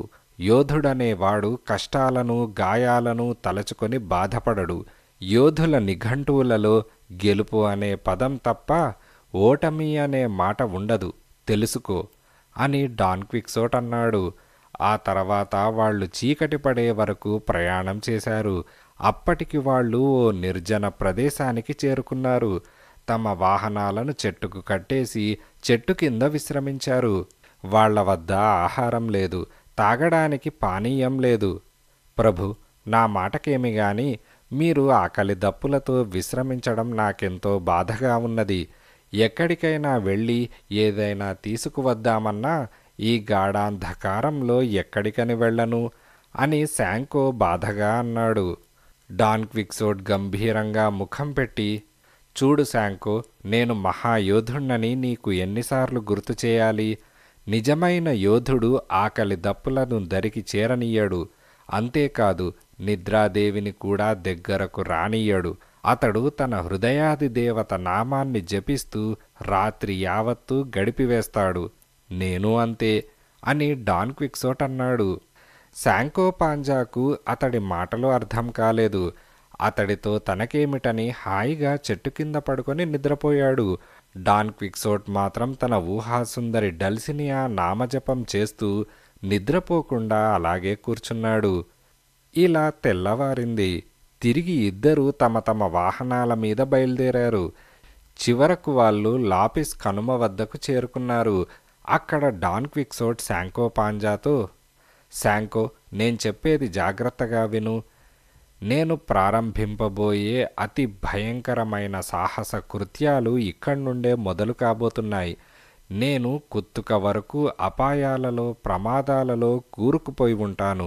అందువలన నువ్వు ఓ ముఖ్య విషయాన్ని జ్ఞాపకముంచుకోవాలి అని డాన్ క్విక్సోట్ అన్నాడు. ఏమిటది ప్రభు అని శాంకో ప్రశ్నించాడు. నేను మహాయోధులతో పోరాడుతున్నప్పుడు గాని, గాయాలతో నేలపై కూలబడినప్పుడు గాని నీవు శత్రువులపై కత్తి తూయకూడదు, వారిని ఎదిరించకూడదు అని డాన్ క్విక్సోట్ అన్నాడు. అదేమిటి ప్రభు, యజమానిని కాపాడుట సేవకుని కర్తవ్యం కదా అని శాంఖో అన్నాడు. శాంఖో, కర్తవ్యం కంటే ధర్మం ముఖ్యం. ఒక వీరుడితో మరొక వీరుడు యుద్ధం చేయాలే తప్ప సేవకులు కత్తి పట్టరాదు. అది వీరధర్మం కాదు అని డాన్ క్విక్సోట్ అన్నాడు. సరే, మీరు చెప్పినట్టే చేస్తాను. అయితే నాకొక సందేహం ప్రభు. మీతో యుద్ధం చేస్తున్న వీరుడు మిమ్మల్ని విధివశాత్తు నేలకు పడగొట్టిన తర్వాత అతడు నా మీదకి వస్తే మరి నేను కత్తి దూయాలా వద్దా అని శాంఖో అన్నాడు. డాన్ క్విక్సోట్ నవ్వి, హహ, శాంఖో, నువ్వు ఎంత తెలివి తక్కువ వాడివి. ఏ ప్రాణి అయినా తన ప్రాణరక్షణ ముఖ్యమని భావిస్తుంది కదా. అటువంటి విపత్కర పరిస్థితుల్లో ఆయుధం పట్టడం తప్పు కాదు. అయితే నాకు మాత్రం సహాయం చేయకూడదు అని డాన్ క్విక్సోట్ అన్నాడు. తర్వాత ఇద్దరూ తిరిగి ప్రయాణం సాగించారు. ఒకనాటి మిట్ట మధ్యాహ్న సమయానికి వారు ఒక మైదాన ప్రాంతాన్ని చేరుకున్నారు. అక్కడ ఓ మంచినీటి ప్రవాహం వేగంగా సాగిపోతున్నది. ఇద్దరూ తమ తమ వాహనాలను దిగారు. వాటిని స్వేచ్ఛగా విడిచిపెట్టారు. సెలయేటిలో హాయిగా స్నానం చేశారు. వెంట తెచ్చుకున్న భోజనాన్ని ఆరగిస్తూ సెలయేటి గట్టున కూర్చున్నారు. ఆ ప్రాంతాల్లోనే మరికొన్ని గుర్రాలు పచ్చిక మేస్తూ రొజినాంటీ గుర్రానికి కనిపించాయి. స్వజాతి గుర్రాలు కనిపించేసరికి రొజినాంటీకి ఎక్కడ్లేని హుషారు పుట్టుకొచ్చింది. అది గబగబా వెళ్ళి ఆ గుర్రాలతో కలిసిపోయింది. అయితే ఆ మేలుజాతి గుర్రాలకు బక్కచిక్కిన రొజినాంటీని చూడగానే అసహ్యమనిపించింది కాబోలు.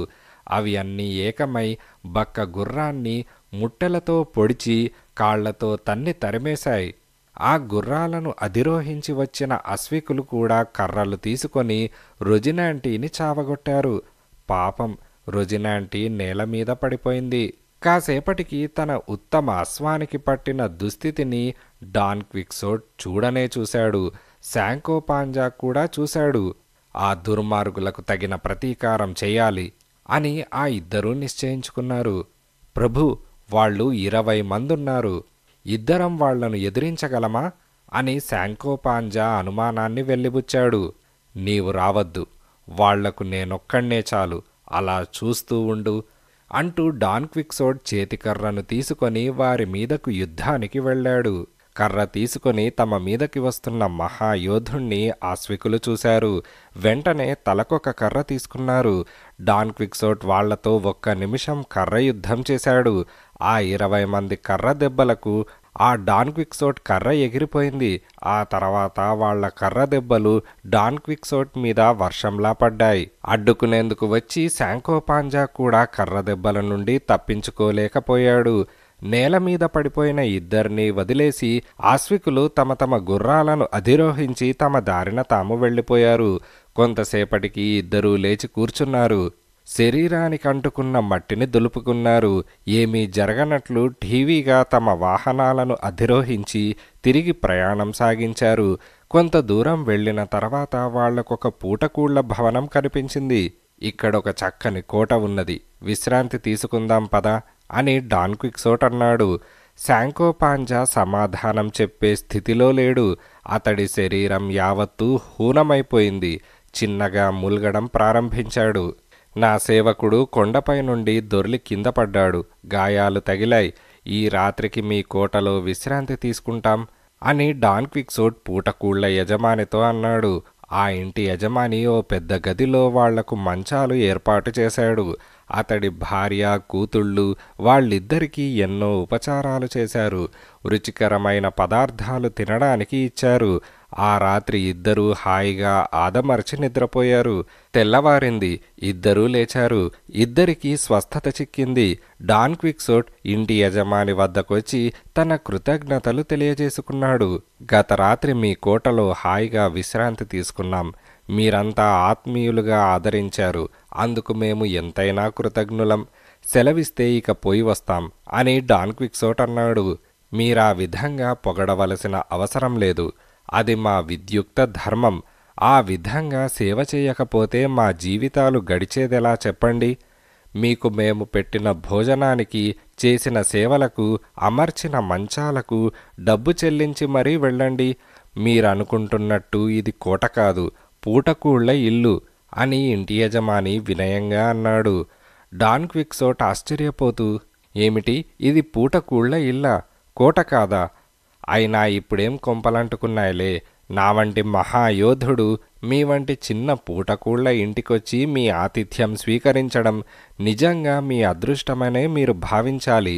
మీకిది ఎంతో గౌరవప్రదమైన విషయం. దీనికి నువ్వు గర్వించకపోగా డబ్బడుగుతున్నావంటే చాలా సిగ్గుచేటైన విషయం సుమా. పూర్వపు రోజుల్లో ఎవరూ మహాయోధులను డబ్బడిగేవారు కాదు, కనుక నువ్వు కూడా నన్ను డబ్బడగకూడదు, తెలిసిందా అని డాన్ క్విక్సోట్ చెప్పి బక్క గుర్రాన్ని వేగంగా ముందుకు దౌడు తీయించాడు. అయితే శాంకోపాంజా మాత్రం వెనక్కు దిగబడిపోయాడు. అదే సమయంలో ఇంటి యజమాని శాంకోను పట్టుకొని డబ్బిచ్చి మరీ కదులు అని అన్నాడు. డబ్బివ్వటానికి శాంకో నిరాకరించాడు. అప్పుడు ఇంటి యజమాని పెద్ద కంబళిని తెప్పించాడు. కొంతమంది పనివాళ్లు కంబళి 4 చెరుగులు బిగించి పట్టుకున్నారు. 4 వ్యక్తులు శాంకోను కంచరగాడిద మీద నుంచి కిందకు లాగారు.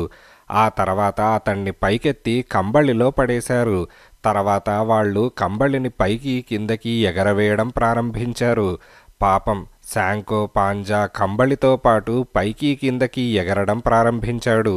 వాళ్ళు కంబళిని వదిలేస్తే తను తిన్నగా వచ్చి నేల మీద పడడం ఖాయం. అలా పడితే తన తలకాయ పుచ్చకాయలాగా పగలడం ఖాయమనుకున్న శాంకో ప్రాణభయంతో బిగ్గరగా కేకలు వేయడం ప్రారంభించాడు. శాంకో ఏడుపులు గుర్రం మీద వెళ్తున్న డాన్ క్విక్సోట్ చెవిన పడ్డాయి. అతడు వెంటనే గుర్రాన్ని వెనక్కు మళ్లించి తిరిగి పూటకూళ్ల ఇంటికి చేరుకున్నాడు. అక్కడ శాంకో అనుభవిస్తున్న దుస్థితిని గమనించాడు. దుర్మధాంధులారా, తక్షణమే నా సేవకుణ్ణి విడిచిపెట్టండి, లేకపోతే నా శౌర్య పరాక్రమాలు చూపించవలసి వస్తుంది అంటూ డాన్ క్విక్సోట్ చర్రున వర నుంచి ఖడ్గాన్ని యువతలకు తీశాడు. దానితో బెదిరిపోయిన జనులు కంబళిని వదిలేసి తల ఒక దిక్కు పారిపోయారు. శాంకోకు తలైతే పగలలేదు కానీ నడ్డి విరిగినంత పనైంది. శాంకో గబగబా వెళ్లి తన కంచరగాడిదను అధిరోహించాడు. ఇద్దరూ తిరిగి ప్రయాణం కొనసాగించారు. మన డబ్బు నీ దగ్గర సురక్షితంగానే ఉంది కదూ అని డాన్ క్విక్సోట్ శాంకోను అడిగాడు. ఉంది ప్రభు, వాళ్ళు ఎంత బాధించినా చివరకు బాధలనైనా భరించాను కానీ రాగి నాణం కూడా వారికివ్వలేదు. ప్రభువుల ధనాన్ని కాపాడగలిగానన్న తృప్తి నాకు మిగిలితే చాలు అని శాంకోపాంజా అన్నాడు. సేవకుడి ప్రభుభక్తి పరాయణతకు డాన్ క్విక్సోట్ ఎంతో సంతోషించాడు. వాళ్ల ప్రయాణం అలా సాగుతూనే ఉన్నది. తన యజమానుడు దీవులను జయించడం, తనన్నొక దీవికి గవర్నర్ని చేయడం ఇదంతా జరగని పని అని శాంకో మనసులో అనుమానం మెదిలింది. అతనొకనాడు డాన్ క్విక్సోట్తో, ప్రభు, మనం ఇంత దూరం ప్రయాణం చేసినా ఆపదలు ప్రమాదాలే ఆహ్వానిస్తున్నాయి తప్ప ఎటువంటి అదృష్టము మనల్ని వరించడం లేదు. కనుక మనం ఈ సాహస కృత్యాలకు స్వస్తి చెప్పి ఇంటికి పోవడమే క్షేమకరమని నాకు తోస్తున్నది. ఇంటి వద్దనైతే కడుపులో నీళ్లు కదలకుండా హాయిగా జీవించవచ్చు. దయచేసి నా మాట వినండి అని శాంకో అన్నాడు. చూడు శాంకో, కష్టపడిన వాడే ఫలితాన్ని పొందగలడు. ఓర్పు వహించు. నేను విజయాన్ని సాధించడం ఎంత సత్యమో నీవు గవర్నర్వి కావడం కూడా అంతే సత్యం. నా మాట నమ్ము అని డాన్ క్విక్సోట్ అన్నాడు. అతడి మాటలను శాంకో తిరస్కరింపలేకపోయాడు. కొన్ని రోజులు ప్రయాణం చేసిన తర్వాత వారికి ఒక వ్యక్తి తారసపడ్డాడు. అతడి వద్ద ఖడ్గమున్నది. డాన్ క్విక్సోట్ వెంటనే వర నుంచి ఖడ్గం తీస్తూ, నువ్వు వీరుడవైతే నాతో యుద్ధం చెయ్యి. నిన్ను జయించి వీరాధివీరుడననే పేరును సార్థకం చేసుకుంటాను అని అన్నాడు. ఆ వ్యక్తికి యుద్ధం చేయక తప్పలేదు. ఇద్దరూ కత్తులతో కొంతసేపు యుద్ధం చేశారు. దురదృష్టవశాత్తు ఆ వ్యక్తి నేల మీద పడిపోయాడు. అతడికి కత్తి దెబ్బ తగిలి గాయమైంది. గాయం నుండి రక్తం కారసాగింది. అయితే డాన్ క్విక్సోట్ కూడా ఆ వ్యక్తి కత్తి దెబ్బల నుండి తప్పించుకోలేకపోయాడు. ఆ వ్యక్తి విసిరిన కత్తి దెబ్బలకు డాన్ క్విక్సోట్ శిరస్త్రాణం తాలూకు కొంత భాగం విరిగి పడిపోయింది. అంతేకాదు, అతడి కుడి చెవి తెగి నేల మీద పడిపోయింది. దానికి డాన్ క్విక్సోట్ ఎంతో దుఃఖించాడు. చెవి తెగి పడిపోయినందుకు కాదు, అమూల్యమైన తన శిరస్త్రాణం విరిగిపోయినందుకు. నేల మీద పడిపోయిన ఈ యోధుడికి శిరస్త్రాణం లేదు. ఉంటే ఇతడి శిరస్త్రాణాన్ని విజయ చిహ్నంగా పొంది ఉండేవాణ్ణి. అయినా మించిపోయిందేమీ లేదు. నేను మరొక యుద్ధంలో నా శత్రువును జయించి అతడి శిరస్త్రాణాన్ని విజయ చిహ్నంగా సంపాదించే వరకు నేల మీదనే నిలబడి భోజనం చేస్తాను, బల్ల మీద కూర్చోను. ఇదే నా ప్రతిజ్ఞ అని డాన్ క్విక్సోట్ అన్నాడు. ఒకనాడు వాళ్ళిద్దరూ ఓ గ్రామం నుండి మరొక గ్రామానికి బయలుదేరారు. మార్గమధ్యంలో వారికొక వ్యక్తి తన గాడిద మీద ఎక్కి వస్తూ కనిపించాడు. అతన్ని చూస్తూనే డాన్ క్విక్సోట్ ఎంతో సంతోషిస్తూ, చూశావా శాంకో, ఎవడో మహావీరుడు నెత్తిన బంగారు శిరస్త్రాణం ధరించి ఇటే వస్తున్నాడు. నేను ఆ వీరుణ్ణి జయించి ఆ సువర్ణ శిరస్త్రాణాన్ని విజయ చిహ్నంగా పొందుతాను చూడు అని డాన్ క్విక్సోట్ అన్నాడు. శాంకో గాడిద మీద వస్తున్న ఆ వ్యక్తిని చూస్తూనే ఆశ్చర్యపోయి, ప్రభు, మీరు పొరబడుతున్నారు. అతడు మహావీరుడు కాదు, మామూలు సీదాసాదా మనిషి. అతడు గాడిద ఎక్కి వస్తున్నాడు. మహావీరుడైతే గాడిదను ఎక్కి వస్తాడా చెప్పండి? ఎండ కాంతిలో అతడు నెత్తిన పెట్టుకున్న వస్తువేదో తళతళ మెరుస్తున్నది, అంతే తప్ప అది బంగారు శిరస్త్రాణం మాత్రం కాదు అని శాంకో అన్నాడు. అప్పుడు డాన్ క్విక్సోట్ శాంకోతో, చూడు శాంకో, నువ్వెప్పుడూ ఇలాగే మాట్లాడుతుంటావు. యథార్థమేమిటో నీ కళ్లకు గోచరించదు. అందుకే నువ్వు సేవక వృత్తిలోనే ఉండిపోయావు. పరీక్షగా అటు చూడు. అతడు మహావీరుడు. అతడు ఎక్కి వస్తున్నది ఉత్తమ అశ్వం. అతడు నెత్తిన ధరించినది సువర్ణ మణిమయ శిరస్త్రాణం. నేను ఆ వీరుణ్ణి జయించి శిరస్త్రాణాన్ని చేజిక్కించుకుంటాను చూడు అని డాన్ క్విక్సోట్ అన్నాడు. వాస్తవానికి గాడిద మీద వస్తున్నవాడు ఒక మంగలి. వాడు అక్కడున్న 2 గ్రామాలకు తన గాడిద మీద తిరుగుతూ క్షుర కర్మలు చేస్తూ ఉంటాడు. అతడి నెత్తి మీద ఉన్నది ఓ ఇత్తడి పాత్ర. ఎండ తీవ్రంగా ఉండటం వల్ల వాడు ఆ ఇత్తడి పాత్రను నెత్తిన బోర్లించుకొని సూర్యతాపం నుండి రక్షణ పొందాడు. దానిని మన యోధుడు బంగారు శిరస్త్రాణం అనుకున్నాడు. వెంటనే డాన్ క్విక్సోట్ తన చేతిలో ఉన్న బల్లాన్ని ఎదురుగా వస్తున్న మంగలి గుండెలకు గురిపెట్టి తన బక్క గుర్రాన్ని వేగంగా పోనిచ్చాడు. ఎదురుగా వస్తున్నవాడు ఆ దృశ్యాన్ని చూశాడు. ముంచుకొస్తున్న ప్రమాదాన్ని గమనించాడు. ప్రమాదం దగ్గరకు రాకముందే అమాంతం గాడిదపై నుండి నేల మీదకు దూకి వెనుదిరిగి పరిగెత్తడం ప్రారంభించాడు. వాడు ముందు, డాన్ క్విక్సోట్ వెనక అలా కొంత దూరం వెళ్లారు. ఆ పరుగు పందెంలో ఆ మంగళవాడి నెత్తిమీద ఉన్న ఇత్తడి పాత్ర కాస్త ఎగిరి నేల మీద పడిపోయింది. వాడు దానిని అలాగే వదిలేసి ప్రాణాలు దక్కించుకున్నాడు. డాన్ క్విక్సోట్కి కావాల్సింది శిరస్త్రాణం కనుక నేల మీద పడిన ఇత్తడి పాత్ర దగ్గర రొజినాంటీ నిలబడిపోయింది. డాన్ క్విక్సోట్ దానిని తీసుకొని అమిత సంతోషంతో నెత్తిన పెట్టుకున్నాడు. అంతలో శాంకో పాంజా తన కంచర గాడిద మీద అక్కడికి చేరుకున్నాడు. తన యజమాని నెత్తిన బోర్లించి ఉన్న ఇత్తడి పాత్రను చూస్తూనే శాంకో పాంజా తనలో తాను నవ్వుకున్నాడు. చూశావా శాంకో, ఇది మంత్రమహిమగల సువర్ణ శిరస్త్రాణం. ఇది ఓ దుర్మార్గుడి చేతిలో పడింది. ఇది బంగారం కావడం వల్ల వాడు దీనిని సగం కరిగించి అమ్ముకొని తినేశాడు. అందుకే దీని ఆకారం ఇలా ఉన్నది. మనం మహా సామ్రాజ్యాన్ని జయించిన తర్వాత ఉత్తముడైన స్వర్ణకారుణ్ణి పిలిపించి దీనిని బాగు చేయిస్తాను అని డాన్ క్విక్సోట్ అన్నాడు. శాంకో పాంజాకు ఏం చెప్పాలో తోచలేదు. ఏం చెప్పినా యజమానుడు నమ్మే స్థితిలో లేడు. కనుక శాంకో నోరు మెదపలేకపోయాడు. తర్వాత వాళ్ల ప్రయాణం ఎప్పటి మాదిరిగా కొనసాగింది. ఒకనాడు డాన్ క్విక్సోట్ దూరంగా ఆకాశాన్ని కప్పిన ఓ ధూళి మేఘాన్ని చూశాడు. ఒక గొప్ప సైనిక దళం అటుగా వస్తున్నదని భావించాడు. ఇక్కడ 2 సైనిక దళాలు ఘోరంగా పోరాడబోతున్నాయి. ఈ దృశ్యాన్ని చూసి తీరాల్సిందే. శాంకో, మనం ఎత్తైన ప్రదేశానికి వెళ్ళి అక్కడి నుంచి పోరాటాన్ని చూద్దాం పదా అని డాన్ క్విక్సోట్ శాంకోతో అన్నాడు. ఇద్దరూ ఆ సమీపంగా ఉన్న ఓ ఎత్తైన ప్రదేశం మీదకు చేరుకున్నారు. వాళ్లలా చూస్తూ ఉండగా కొంతమంది తమ తమ గొర్రెల మందలను తోలుకుంటూ అటుగా రాసాగారు. వాళ్ల చేతుల్లో కొమ్మలను నరికే కత్తులు, కొడవళ్ళు, పొడవాటి కర్రలు ఉన్నాయి. ఇదేమిటి, ఇక్కడ 2 గొప్ప సైనిక దళాలు భీకర పోరాటం కొనసాగిస్తారని నేను ఆశపడితే ఈ రాక్షసుల గుంపు వస్తున్నదేమిటి? నేను పోరాటాన్ని చూడటానికి బదులు స్వయంగా నేనే పోరాటం సాగించవలసి వస్తున్నదే అని డాన్ క్విక్సోట్ అన్నాడు. ప్రభు, మీరు భ్రమపడుతున్నారు. ఆ వచ్చేది రాక్షసుల గుంపు కాదు, గొర్రెల మంద. మీరిందాక చూసిన ధూళిమేఘం కూడా ఆ గొర్రెల మందే, సైనిక దళానిది కాదు ప్రభు. నిరాపాయకరమైన జంతువులతోనూ సామాన్యమైన మనుషులతోనూ యుద్ధం చేయడం వీరోచిత లక్షణం కాదు. పైగా అలా చేయడం వల్ల మన శరీరాలకు ముప్పు వాటిల్లుతుందే తప్ప ఫలితం శూన్యం అని శాంకో అన్నాడు. మన యోధుడు శాంకో మాటలను గడ్డిపోచలుగా తీసిపారేసి తన దగ్గరగా వచ్చిన గొర్రెల మందలోకి అమాంతం ఎగిరి దూకాడు. డాన్ క్విక్సోట్ కోపావేశంలో ఉన్నాడు. అతడికి చేతిలో ఖడ్గమున్నది. అతడు మందలో దూకిన మరుక్షణం స్వైర విహారం చేయసాగాడు. వేటుకొక గొర్రెను తెగ నరకడం ప్రారంభించాడు. గొర్రెల కాపర్లు అది చూసి నివ్వెరపోయారు. ఎవడో పిచ్చివాడు కత్తి చేతపట్టి మందలోకి చొరపడ్డాడని గ్రహించాడు. వెంటనే తలా ఒక రాయి తీసుకొని డాన్ క్విక్సోట్ మీదకి బలంగా విసరడం ప్రారంభించారు. గొర్రెల కాపర్లు విసురుతున్న రాళ్లు డాన్ క్విక్సోట్ మీద వర్షంలా పడడం ప్రారంభించాయి. కొన్ని రాళ్లు అతడి తలకు తగిలాయి. ఓ పెద్ద రాయి వచ్చి అతడి పక్కటెముకలకు చాలా బలంగా తగిలింది. డాన్ క్విక్సోట్కు అది యమ బాధను కలిగించింది.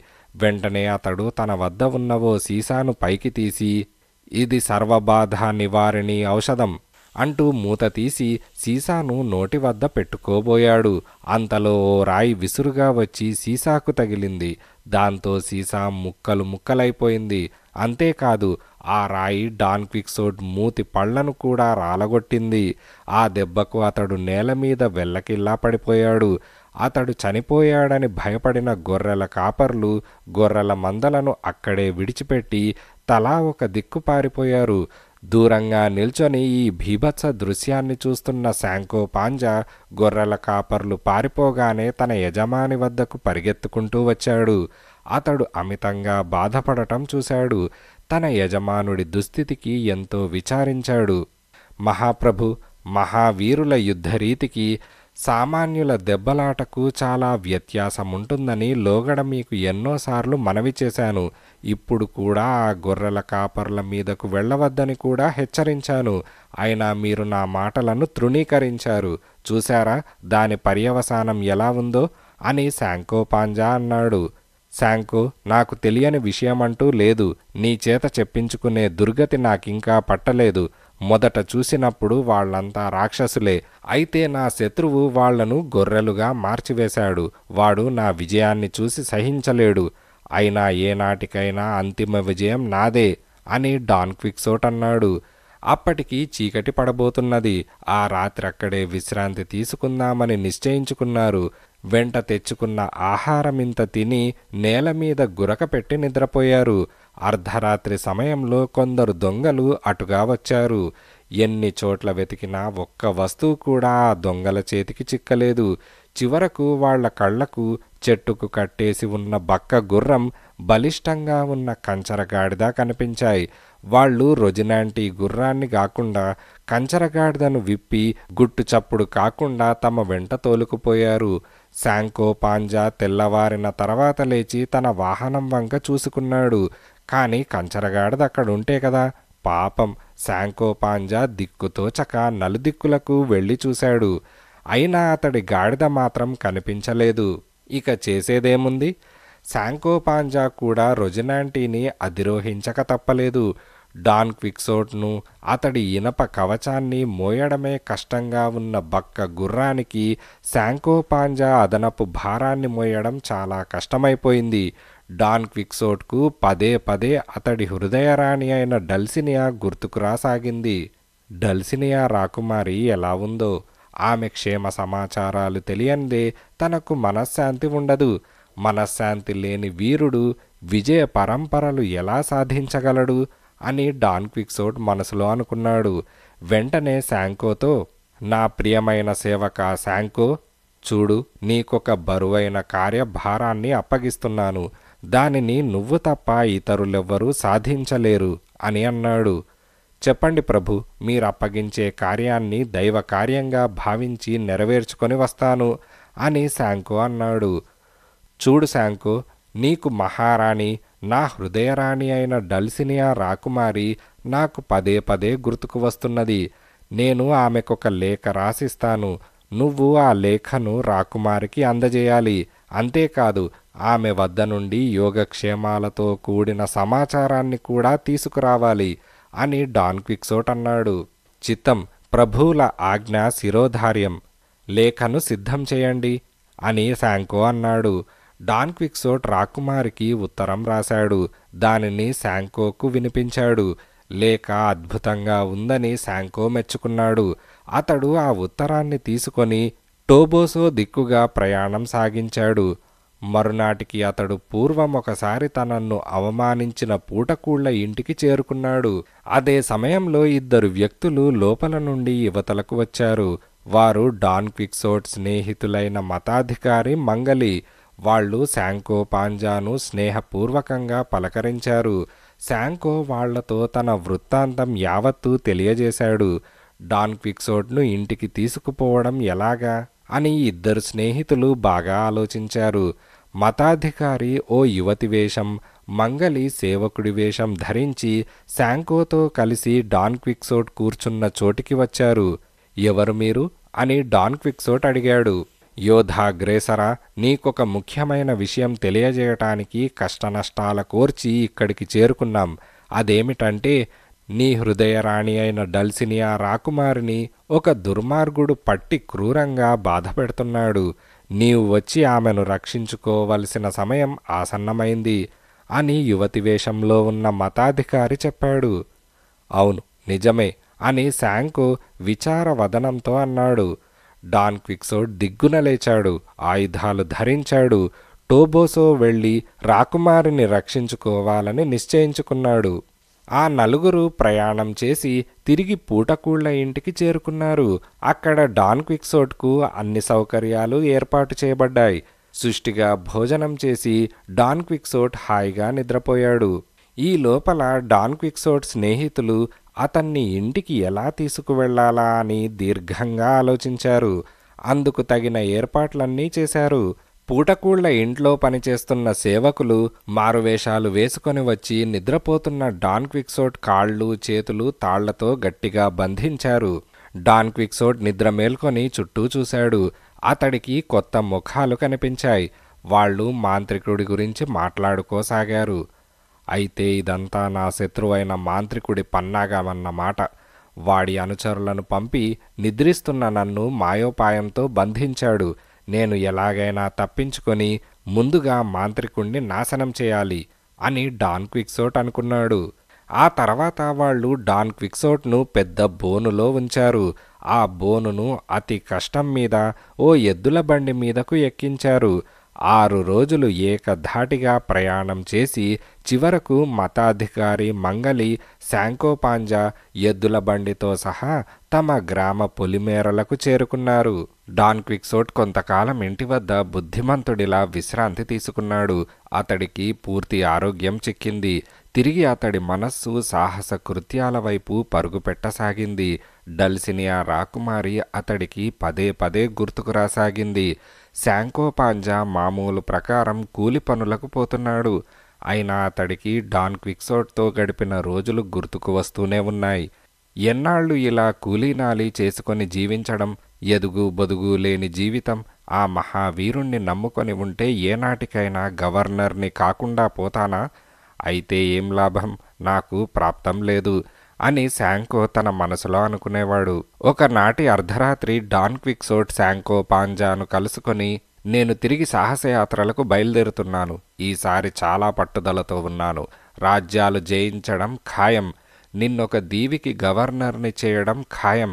నాతో వస్తావా అని అడిగాడు. అప్పటికే కూలి డబ్బులతో కంచరగాడిదను కొనుక్కున్నాడు శాంకోపాంజా. నా వాహనం నేను మీ సేవలో సిద్ధమే, బయలుదేరండి అని శాంకో అన్నాడు. వారం రోజులు ప్రయాణం చేసిన తర్వాత ఇద్దరూ టోబోసో గ్రామం చేరుకున్నారు. నా ప్రియమైన శాంకో, నువ్వు నా హృదయ రాణి డల్సినియా రాకుమారి రాజభవనాన్ని చూశావు కదా, నన్నక్కడికి తీసుకుపదా అని శాంకోతో డాన్ క్విక్సోట్ అన్నాడు. ప్రభు, డల్సినియా రాకుమారి ప్రస్తుతం రాజభవనంలో నివసించడం లేదు. ఆమె ఇప్పుడు ఒక పూరి గుడిసెలో ఉంటున్నది అని శాంకో అన్నాడు. నువ్వు చాలా కాలం క్రిందట ఆమెను చూసి ఉంటావు. ఇప్పుడు ఆమె ఎక్కడ ఉన్నదో నాకు తెలుసు. పదా వెళ్దాం అంటూ డాన్ క్విక్సోట్ శాంకోను తీసుకొని ఓ పెద్ద చర్చి వద్దకు చేరుకున్నాడు. చూశావా శాంకో, ఇదే డల్సినియా రాకుమారి నివసించే విశాలమైన రాజభవనం అని డాన్ క్విక్సోట్ శాంకోతో అన్నాడు. అప్పటికి బాగా చీకటి పడింది. డాన్ క్విక్సోట్ శాంకో ఇద్దరూ కలిసి చర్చి లోపలికి వెళ్లారు. గదులన్నీ గాలించారు. అయితే డాన్ క్విక్సోట్కు డల్సినియా రాకుమారి కనిపించలేదు. ఆ రాత్రంతా అతడు రాకుమారి కోసం చర్చి యావత్తూ వెతుకుతూనే ఉన్నాడు. అంతలో తెల్లవారింది. ఇద్దరూ కాళ్ళీడ్చుకుంటూ వాహనాలను నడిపించుకుంటూ ఊరి చివర ఉన్న తోటలోకి వచ్చారు. అక్కడ ఒక చెట్టు నీడన విశ్రమించిన డాన్ క్విక్సోట్ శాంకోతో, శాంకో, రాత్రంతా రాకుమారిని వెతికి వెతికి బాగా అలసిపోయాను. కనుక నువ్వెళ్ళి రాకుమారి ఆచూకీ తెలుసుకొనిరా, ఇది నా ఆజ్ఞ అని అన్నాడు. చిత్తం, అలాగే ప్రభు అని శాంకో అన్నాడు. తక్షణం అతడు తన కంచరగాడిదను అధిరోహించాడు. దానిని తోలుకుంటూ టోబోసో గ్రామ సమీపానికి వెళ్ళాడు. అక్కడ తన వాహనాన్ని దిగి దానిని ఓ చెట్టుకు కట్టేసి చెట్టు కింద చల్లని నీడలో విశ్రమించాడు. అంతలో తెల్లవారింది. ఇద్దరూ కాళ్ళీడ్చుకుంటూ వాహనాలను నడిపించుకుంటూ ఊరి చివర ఉన్న తోటలోకి వచ్చారు. అక్కడ ఓ చెట్టు నీడన విశ్రమించిన డాన్ క్విక్సోట్ శాంకోతో, శాంకో, రాత్రంతా రాకుమారిని వెతికి వెతికి బాగా అలసిపోయాను. కనుక నువ్వు వెళ్ళి రాకుమారి ఆచూకీ తెలుసుకొనిరా, ఇది నా ఆజ్ఞ అని అన్నాడు. తక్షణం అతడు తన కంచరగాడిదను అధిరోహించాడు. దానిని తోలుకుంటూ టోబోసో గ్రామ సమీపానికి వెళ్ళాడు. అక్కడ తన వాహనాన్ని దిగి దానిని ఓ చెట్టుకు కట్టేసి చెట్టు కింద చల్లని నీడలో విశ్రమించాడు. ఆ తర్వాత తల ఎత్తి ఓ యువతిని చూస్తూ, ఓ నా రాజకుమారి, అందాల నా హృదయ రాణి, నీవు జగదేక సుందరివి, ఈ దీనుణ్ణి కరుణించు. నీ రూపలావణ్యాలను ప్రెస్టన్ అనే మాంత్రికాధముడు మార్చివేశాడని నాకు తెలుసు. నేనా దుర్మార్గుణ్ణి వధించి తిరిగి నీకు పూర్వపు రూపాన్ని వచ్చేటట్టు చేస్తాను. నీవు ఏమాత్రం భయపడవద్దు అని అన్నాడు. ఆ యువతి డాన్ క్విక్సోట్ మాటలకు చిరాకు పడుతూ, ఎవరు నువ్వు? ఏమిటి పిచ్చి ప్రేలాపన? పో, దూరంగా తొలగిపో, నా దారి నుండి అడ్డు తొలగు అంటూ తన కంచరగాడిదను తోలుకుంటూ ముందుకు సాగిపోయింది. డాన్ క్విక్సోట్ విచారవదనంతో శాంకోను చూస్తూ, చూశావా శాంకో, రాకుమారి నన్నెంత తృణీకార భావంతో మాట్లాడి వెళ్ళిపోయిందో? ఇదంతా ఆమె పొరపాటు కాదు, ఆ ప్రెస్టన్ మాంత్రికుడి దుశ్చర్య. చూస్తాను ఈ విషయంలో ఆ నీచుడు ఎలా విజయం సాధిస్తాడు. అంతిమ విజయం నాదే అని డాన్ క్విక్సోట్ అన్నాడు. ఆ తర్వాత ఇద్దరూ ప్రయాణం సాగించారు. మార్గమధ్యంలో వారికొక బండి తారసపడింది. బండిలో రకరకాల వేషాలు వేసుకున్నవారు కూర్చొని ఉన్నారు. డాన్ క్విక్సోట్ వారిని చూసి ఎంతో ఆశ్చర్యపోయాడు. బండి తోలుతున్న వాణ్ణి దగ్గరకు పిలిచి, బండిలో ఉన్నవారెవరు అని ప్రశ్నించాడు. బండిలో ఉన్నవారంతా ఆటగాళ్ళు. వాళ్ళు రకరకాల వేషాలు వేసుకొని ప్రేక్షకులను సంతోషపెడతారు. ఈనాటి రాత్రి సమీప పట్టణంలో మేమొక నాట్యాన్ని ప్రదర్శించబోతున్నాం. ఆ నాటకం చాలా రసరమ్యంగా ఉంటుంది అని బండితోలేవాడన్నాడు. డాన్ క్విక్సోట్ బండితోలేవాడి వినే విధేయతలకు ఎంతో సంతోషించాడు. బండిలోని వారితో మర్యాదగా మాట్లాడసాగాడు. అదే సమయంలో వాళ్లలోని హాస్యగాడొకడు రొజినాంటీని చూశాడు. ఆ బక్క గుర్రం అతడికి నవ్వు పుట్టించింది. దానిని ఆట పట్టించాలన్న కోరిక కలిగింది. అతడు రొజినాంటీ వద్దకొచ్చి పెద్దగా గంటలు వాయిస్తూ గట్టిగా అరుస్తూ నాట్యం చేయడం ప్రారంభించాడు. దాని చెవి దగ్గర కొమ్ము బూర పెట్టి గట్టిగా ఊదాడు. వాడి అరుపులకు, చేస్తున్న చప్పుళ్లకు బెదిరిపోయిన గుర్రం వేగంగా ముందుకు పరిగెత్తుకుంటూ పోయింది. డాన్ క్విక్సోట్ దిక్కుతోచక పారిపోతున్న రొజినాంటీని చూస్తూ ఉండిపోయాడు. అప్పుడు శాంకో పాంజా గాడిద మీద నుండి కిందకి దూకి పరిగెత్తుకుంటూ వెళ్ళి బక్క గుర్రాన్ని ఆపేశాడు. ఈ లోపల హాస్యగాడు పెద్ద కర్ర తీసుకొని శాంకో పాంజా వాహనమైన గాడిద వెనక కాళ్ల మీద గట్టిగా కొట్టాడు. ఆ దెబ్బతో అది బాధతో వోండ్రు పెడుతూ ఎటో పారిపోయింది. ఈ సందడిలో బండివాడు బండిని తోలుకుంటూ ముందుకు సాగిపోయాడు. మనల్ని ఇంతేడిపించిన వాళ్లను కఠినంగా శిక్షిస్తాను అని డాన్ క్విక్సోట్ అన్నాడు. వద్దు ప్రభు, వాళ్ళు సామాన్యమైన కళాకారులు. పిచ్చుకల మీదన మీ ప్రతాపం. నా గాడిద ఎలాగో దొరుకుతుంది, శాంతించండి అని శాంకో అన్నాడు. ఆ తర్వాత అతడు అక్కడ ఇక్కడ వెతికి తన గాడిదను తెచ్చుకున్నాడు. తిరిగి ఇద్దరూ ప్రయాణం సాగించారు. సాయం సమయానికి వాళ్ళు ఓ మైదాన ప్రాంతానికి చేరుకున్నారు. అక్కడ వాళ్ళు ఓ చెట్టు నీడన విశ్రమించారు. అదే సమయంలో ఇద్దరు వ్యక్తులు గుర్రాలను అధిరోహించి అటుగా వచ్చారు. ఎవరు మీరు అని డాన్ క్విక్సోట్ వాళ్లను అడిగాడు.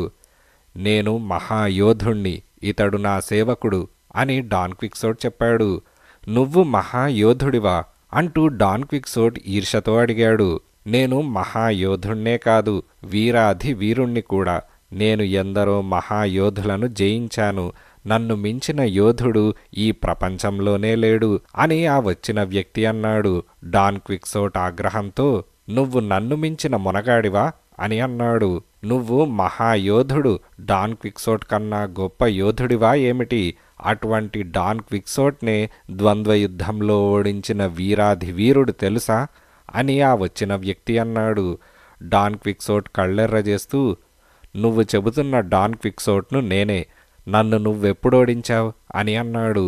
నూతన యోధుడు నవ్వి, ఇప్పుడోడిస్తాను, నీ ఖడ్గాన్ని తీ అని అన్నాడు.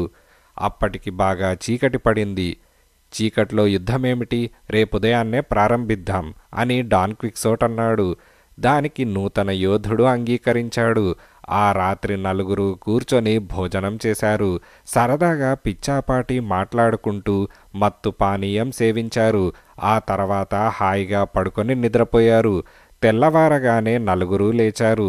యోధులు ఇద్దరు బల్లాలు చేత ధరించారు. సేవకులిద్దరూ దూరంగా నిల్చున్నారు. నూతన యోధుడి ముఖం మీద శిరస్త్రాణం అలాగే ఉన్నది. అతడు ధరించిన కవచానికి చిన్న చిన్న అద్దాలు అందంగా అమర్చబడి ఉన్నాయి. అద్దాల యోధుడికి డాన్ క్విక్సోట్కు ద్వంద్వయుద్ధం ప్రారంభమైంది. కొద్ది క్షణాలు గడిచిన తర్వాత డాన్ క్విక్సోట్ తన చేతిలోని బల్లంతో అద్దాల యోధుడి మోకాళ్ల మీద బలంగా కొట్టాడు. ఆ దెబ్బకు అద్దాల యోధుడు నిలదొక్కుకోలేక వెల్లకిల్లా నేలమీద పడిపోయాడు. ఆ యోధుడు ఎవరో చూడాలన్న కుతూహలం డాన్ క్విక్సోట్కు కలిగింది. వెంటనే బల్లెం మొనను అతడి శిరస్త్రాణానికి గుచ్చి దానిని పైకి లాగాడు. ఆ అద్దాల యోధుడి ముఖం చూస్తూనే డాన్ క్విక్సోట్ ఎంతో ఆశ్చర్యపోయాడు. ఎందుకంటే ఆ అద్దాల యోధుడు డాన్ క్విక్సోట్ గ్రామానికి చెందినవాడే. అంతేకాదు, ఇద్దరు స్నేహితులు కూడా. ఇతని పేరు శాంసన్ కరాస్కో. ఇతడు శాంకో పాంజాకు కూడా బాగా తెలుసు. ప్రభు, ఈ శాంసన్ కరాస్కో యోధుడేమిటి? నమ్మశక్యం కాకుండా ఉన్నది. ఇదంతా మీ బద్ధశత్రువైన మాంత్రికుడి పన్నాగమేమో. మీరు జాలి చూపించవద్దు. ఈ శాంసన్ను పొడిచి చంపేయండి అని శాంకో పాంజా భయపడుతూ అన్నాడు. కొంతసేపటికి అద్దాల యోధుడు లేచి నిల్చున్నాడు. ఓ నా మిత్రుడా డాన్ క్విక్సోట్, నువ్వు నాకంటే గొప్ప వీరుడవు. ఈ విషయాన్ని నేను ప్రపంచమంతా చాటుతాను అని అన్నాడు.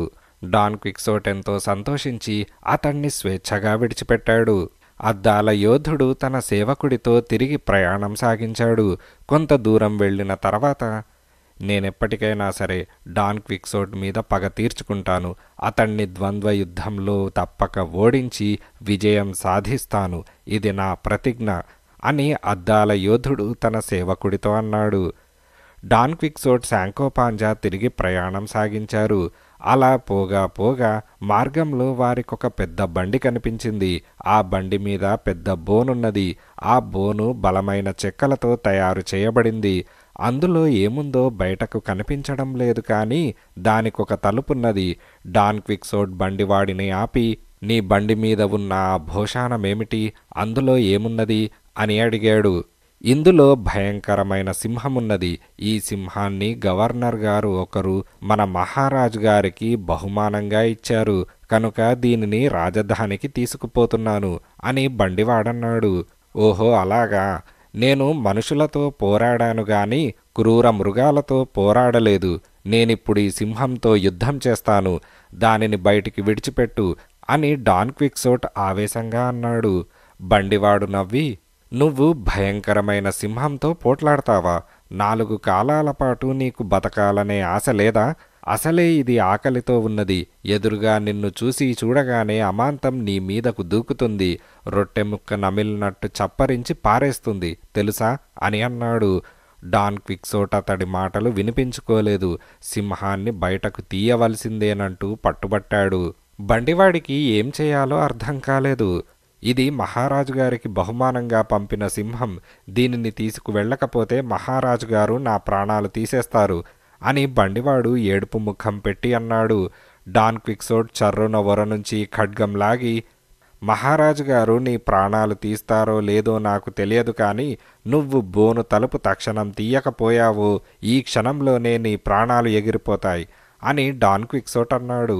బండివాడు దిక్కుతోచక అటు ఇటు చూడసాగాడు. శాంకో పాంజా కలగజేసుకొని, వీరాధివీర వీరాగ్రేసరా, ఇంత మొండిపట్టు మీకు తగదు. జంతువులు పోట్లాడుకోవడం ధర్మం కాని మనుషులు జంతువులతో పోట్లాడడం అనుచితం, అధర్మం అని అన్నాడు. అయితే డాన్ క్విక్సోట్ అతడి మాటలను కూడా పెడచెవిన పెట్టాడు. బండివాడు ఏదైతే అదవుతుంది, ఈ మూర్ఖుడి చేతిలో ప్రాణాలు పోగొట్టుకోవడం దేనికి అని అనుకున్నాడు. తక్షణం బండికి కట్టిన కంచర గాడిదలను విప్పి దూరంగా తీసుకుపోయాడు. ఆ తర్వాత వెనుదిరిగి వచ్చి బోను తలుపు తెరిచాడు. అంతకు ముందే శాంకోపాంజా ఒక పెద్ద చెట్టెక్కేశాడు. సింహం తన యజమానిని చంపడం ఖాయం, తను తిరిగి గ్రామం చేరుకోవడం ఖాయం.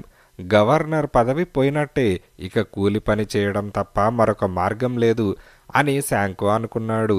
డాన్ క్విక్సోట్ కత్తి చేత ధరించి బోనుకు ఎదురుగా నిల్చున్నాడు. బోన్లో ఉన్న సింహం బద్ధకంగా ఒళ్ళు విరుచుకున్నది.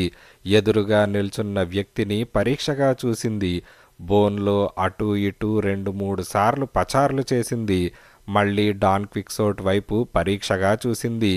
నెత్తిమీద విరిగిపోయిన శిరస్త్రాణం, శరీరం మీదున్న తుప్పు పట్టిన కవచం, చేతిలోని నల్లటి ఖడ్గం, అతడి అపూర్వ ఆకారం పాపమా సింహానికి నచ్చలేదు కాబోలు. ముందుకు వస్తున్నదల్లా ఆగిపోయింది. ఆ తర్వాత వెనుదిరిగి బోన్ లోపలికి వెళ్ళి 4 కాళ్ళు బార్లా చాపి హాయిగా పడుకున్నది. అది చూసిన డాన్ క్విక్సోట్కు ఆశాభంగం కలిగింది. సింహం బయటికి వస్తే కదా దానిని యోధుడు జయించడమో లేక అది మన యోధుణ్ణి కబళించడమో జరిగేది. సింహాన్ని బయటకు ఎలా రప్పించాలో తెలియని డాన్ క్విక్సోట్ బోను మీద నిలబడి ఉన్న బండివాడితో, నువ్వు బోన్లోకి వెళ్ళి సింహం తోకపుచ్చుకొని బయటికి ఈడ్చుకురా అని అన్నాడు. బండివాడికి ఏం చెప్పాలో తోచక, అయ్యా వీరాగ్రేసరా, సింహం మిమ్మల్ని చూసి భయపడిపోయింది. యుద్ధానికి వచ్చిన మిమ్మల్ని జయించలేనని నిర్ధారణ చేసుకున్నది. అందుకే బోన్లో నుండి యువతలకు రాలేదు. కనుక మీరే విజయం సాధించారు. సింహం ఓడిపోయింది. ఈ విషయాన్ని నేను మహారాజు గారితో మనవి చేస్తాను అని ఎంతో వినయపూర్వకంగా అన్నాడు. సరే, మనవి చెయ్యి. నా పౌరుష ప్రతాపాలను మహారాజు గారికి వివరించి చెప్పు. నేను లామాంషా గ్రామానికి చెందిన డాన్ క్విక్సోట్నని సవిస్తరంగా మనవి చెయ్యి. ఇక నుండి నేను సింహయోధుడిగా ప్రసిద్ధికెక్కుతాను. అందరూ నన్ను ఆ పేరుతోనే పిలవాలి అని డాన్ క్విక్సోట్ సగర్వంగా ప్రకటించుకున్నాడు. బోన్లో నుండి సింహం యువతలకు వచ్చి తన యజమానిని ఎందుకు కబలించలేదో శాంకోపాంజాకు ఎంత ఆలోచించినా అర్థం కాలేదు. అతడు చెట్టు దిగి వచ్చి, సింహవీర, మీకివే నా జోహార్లు, మీకివే నా హృదయపూర్వక అభినందనలు అంటూ పొగడ్తలతో ముంచెత్తాడు. డాన్ క్విక్సోట్ ఆనందానికి మేర లేకపోయింది. తర్వాత డాన్ క్విక్సోట్ శాంకోపాంజాలు తిరిగి ప్రయాణం సాగించి ఒకనాటి చీకటి పడే సమయానికి ఒక పూటకూళ్ల ఇంటికి చేరుకున్నారు. ఆ రాత్రికి అక్కడ బస చేశారు. ఆ రాత్రి పూటకూళ్ల ఇంటికి పీటర్ అనే ఒక వ్యక్తి వచ్చాడు. అతడి వద్ద తోకలేని కోతి ఒకటి ఉన్నది. ఆ కోతి మానవుల అదృష్ట దురదృష్టాలను స్పష్టంగా చెప్పగలదు. అది పీటర్ అక్కడున్న వారితో చెప్పడం డాన్ క్విక్సోట్ విన్నాడు. అతడు కోతి దగ్గరకు వెళ్ళి, నా భవిష్యత్తు చెప్పు అని అడిగాడు. నా కోతి జరిగిపోయిన విషయాలనే చెబుతుంది, జరగబోయే విషయాలను చెప్పదు అని పీటర్ అన్నాడు. దానికి శాంకో నవ్వుతూ, జరిగిపోయిన విషయాలను చెప్పడం గొప్ప విషయం కాదు. ఇప్పుడు నా భార్య మా ఇంటి వద్ద ఏం చేస్తూ ఉంటుందో నీ కోతి చేత చెప్పించు అని అన్నాడు. అప్పుడు పీటర్ కోతి వంక చూశాడు. అది పీటర్ చెవి వద్ద మూతి పెట్టి ఏదో మాట్లాడింది. తర్వాత దూరంగా వెళ్ళి కూర్చున్నది. పీటర్ మన యోధుడితో, మహానుభావ, నువ్వు యోధాగ్రేసరుడివట. దుష్ట శిక్షణ, శిష్ట రక్షణ మీ ధ్యేయమట. అటువంటి డాన్ క్విక్సోట్ను వర్ణించడం ఎవరితరం అని నా కోతి చెబుతున్నది అని పీటర్ అన్నాడు. తర్వాత అతడు శాంకో దిక్కు తిరిగి, మీ భార్య గురించి ఏమాత్రం విచారించవద్దు అంటున్నది. ఈ క్షణాన ఆమె ద్రాక్షసారాయి సేవిస్తుందట. మీరు మీ యజమానికి తగిన విశ్వాసపాత్రులని నా కోతి చెబుతున్నది అని పీటర్ అన్నాడు. సాధారణంగా పీటర్ వంటి వ్యక్తులు బహు ప్రజ్ఞావంతులుగా ఉంటారు. ఎవరో వారి పుట్టుపూర్వోత్తరాలేమిటో ముందే సేకరిస్తూ ఉంటారు. ఆ విషయాలు తెలియని మన యోధులు వంటి వారు కోతి వద్ద ఏదో మహిమ ఉందని భావిస్తూ ఉంటారు. ఈ సంభాషణ పూర్తయిన తర్వాత పీటర్ 10 మంది ముందు తోలుబొమ్మలాట ప్రారంభించాడు. పీటర్ తోలుబొమ్మలను కదిలిస్తున్నాడు. పీటర్ వెంట ఉన్న బాలుడు కథను వివరించి చెప్పసాగాడు. ఆ తోలుబొమ్మలాట కథలో ముష్కర జాతికి చెందినవారు డాన్ గ్రెఫెరోస్ అనే వ్యక్తిని అతడి భార్య నానా బాధలు పెడుతూ ఉంటుంది. బాలుడు చెబుతున్న కథలో ఆ దంపతుల బాధలు హృదయ విదారకంగా డాన్ క్విక్సోట్ చెవులకు వినిపించాయి. మహాయోధుడు గనక డాన్ క్విక్సోట్ వాటిని విని సహించలేకపోయాడు. అతడికి అపరిమితమైన కోపం వచ్చింది. అక్కడ కదులుతున్నది తోలుబొమ్మలుగా కనిపించలేదు. వాళ్ళు నిజమైన మనుషులుగా డాన్ క్విక్సోట్కు కనిపించారు. ఇంకేముంది, అతడు అమాంతం లేచి వెళ్ళి తోలుబొమ్మల మీద విరుచుకుపడ్డాడు. కొన్ని బొమ్మలను కాళ్లతో తన్ని విరగ్గొట్టాడు. కొన్నిటిని చేతులతో పీకి అవతలకు గిరవాటు వేశాడు. మహాప్రభో, అవి తోలుబొమ్మలు అని పీటర్ ఎంత మొత్తుకున్నా సరే డాన్ క్విక్సోట్ వినిపించుకోలేదు. ఆట స్థలాన్ని యావత్తూ నానా భీభత్సం చేసి పారేశాడు.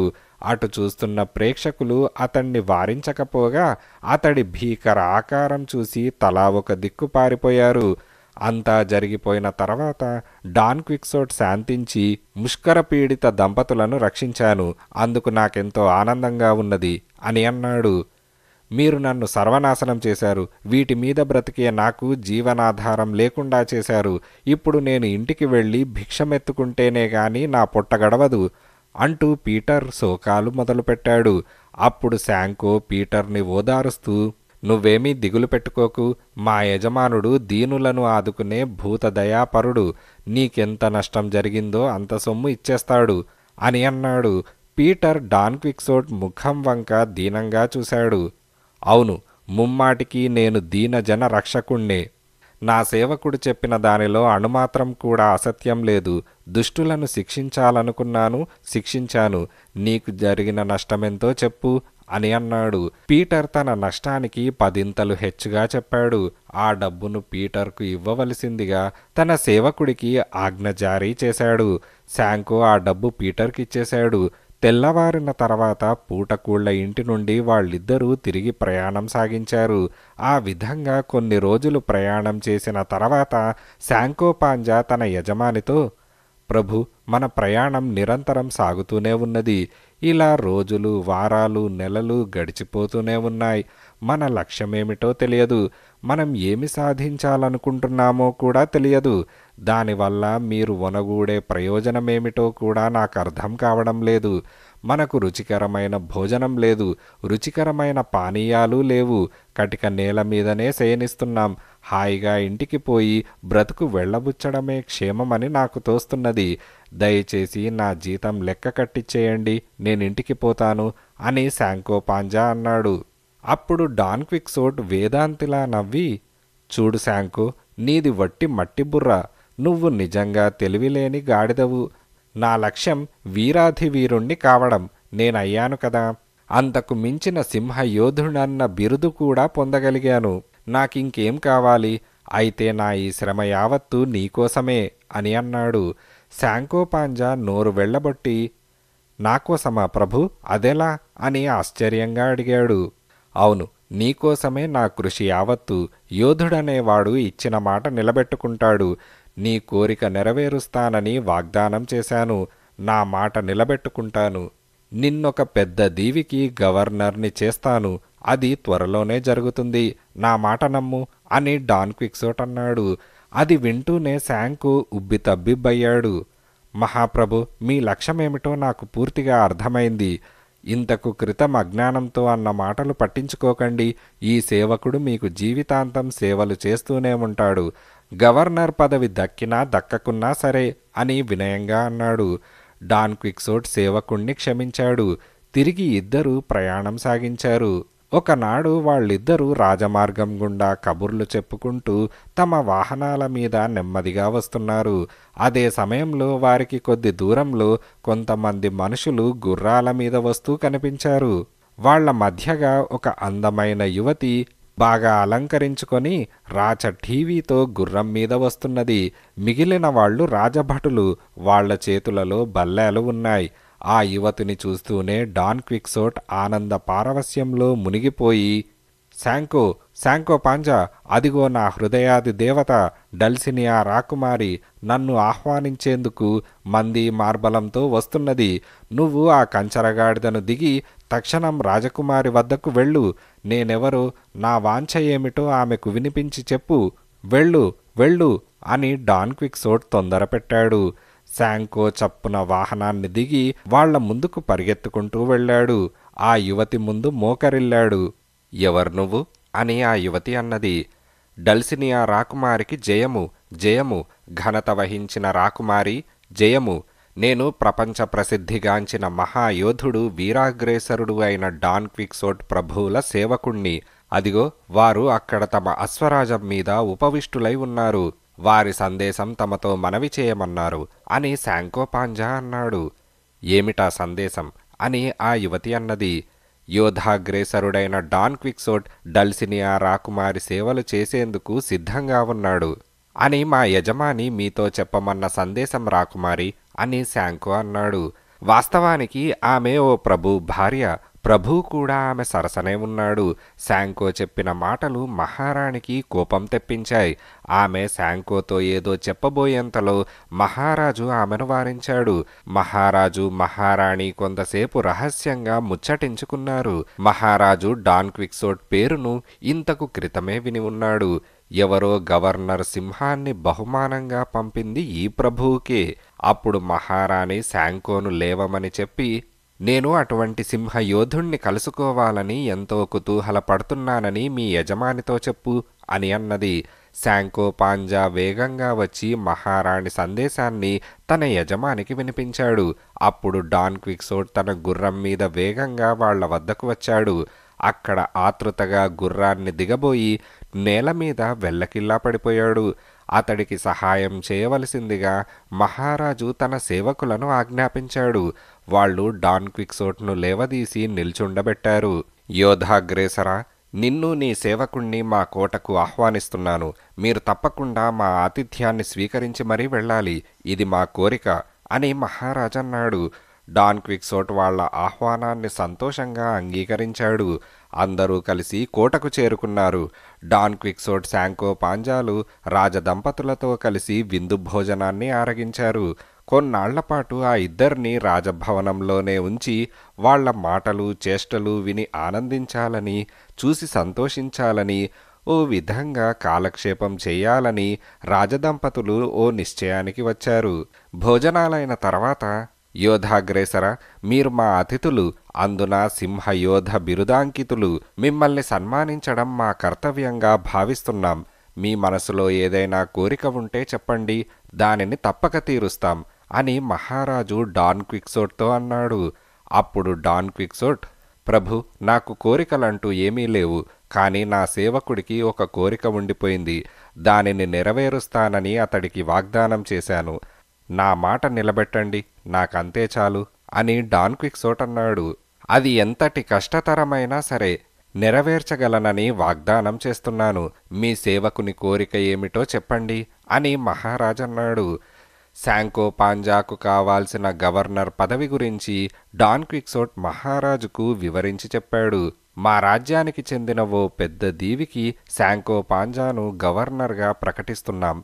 అతడు రేపు ఉదయాన్నే సర్వలాంఛనాలతో ఆ దీవికి ప్రయాణమై వెళ్తాడు అని మహారాజన్నాడు.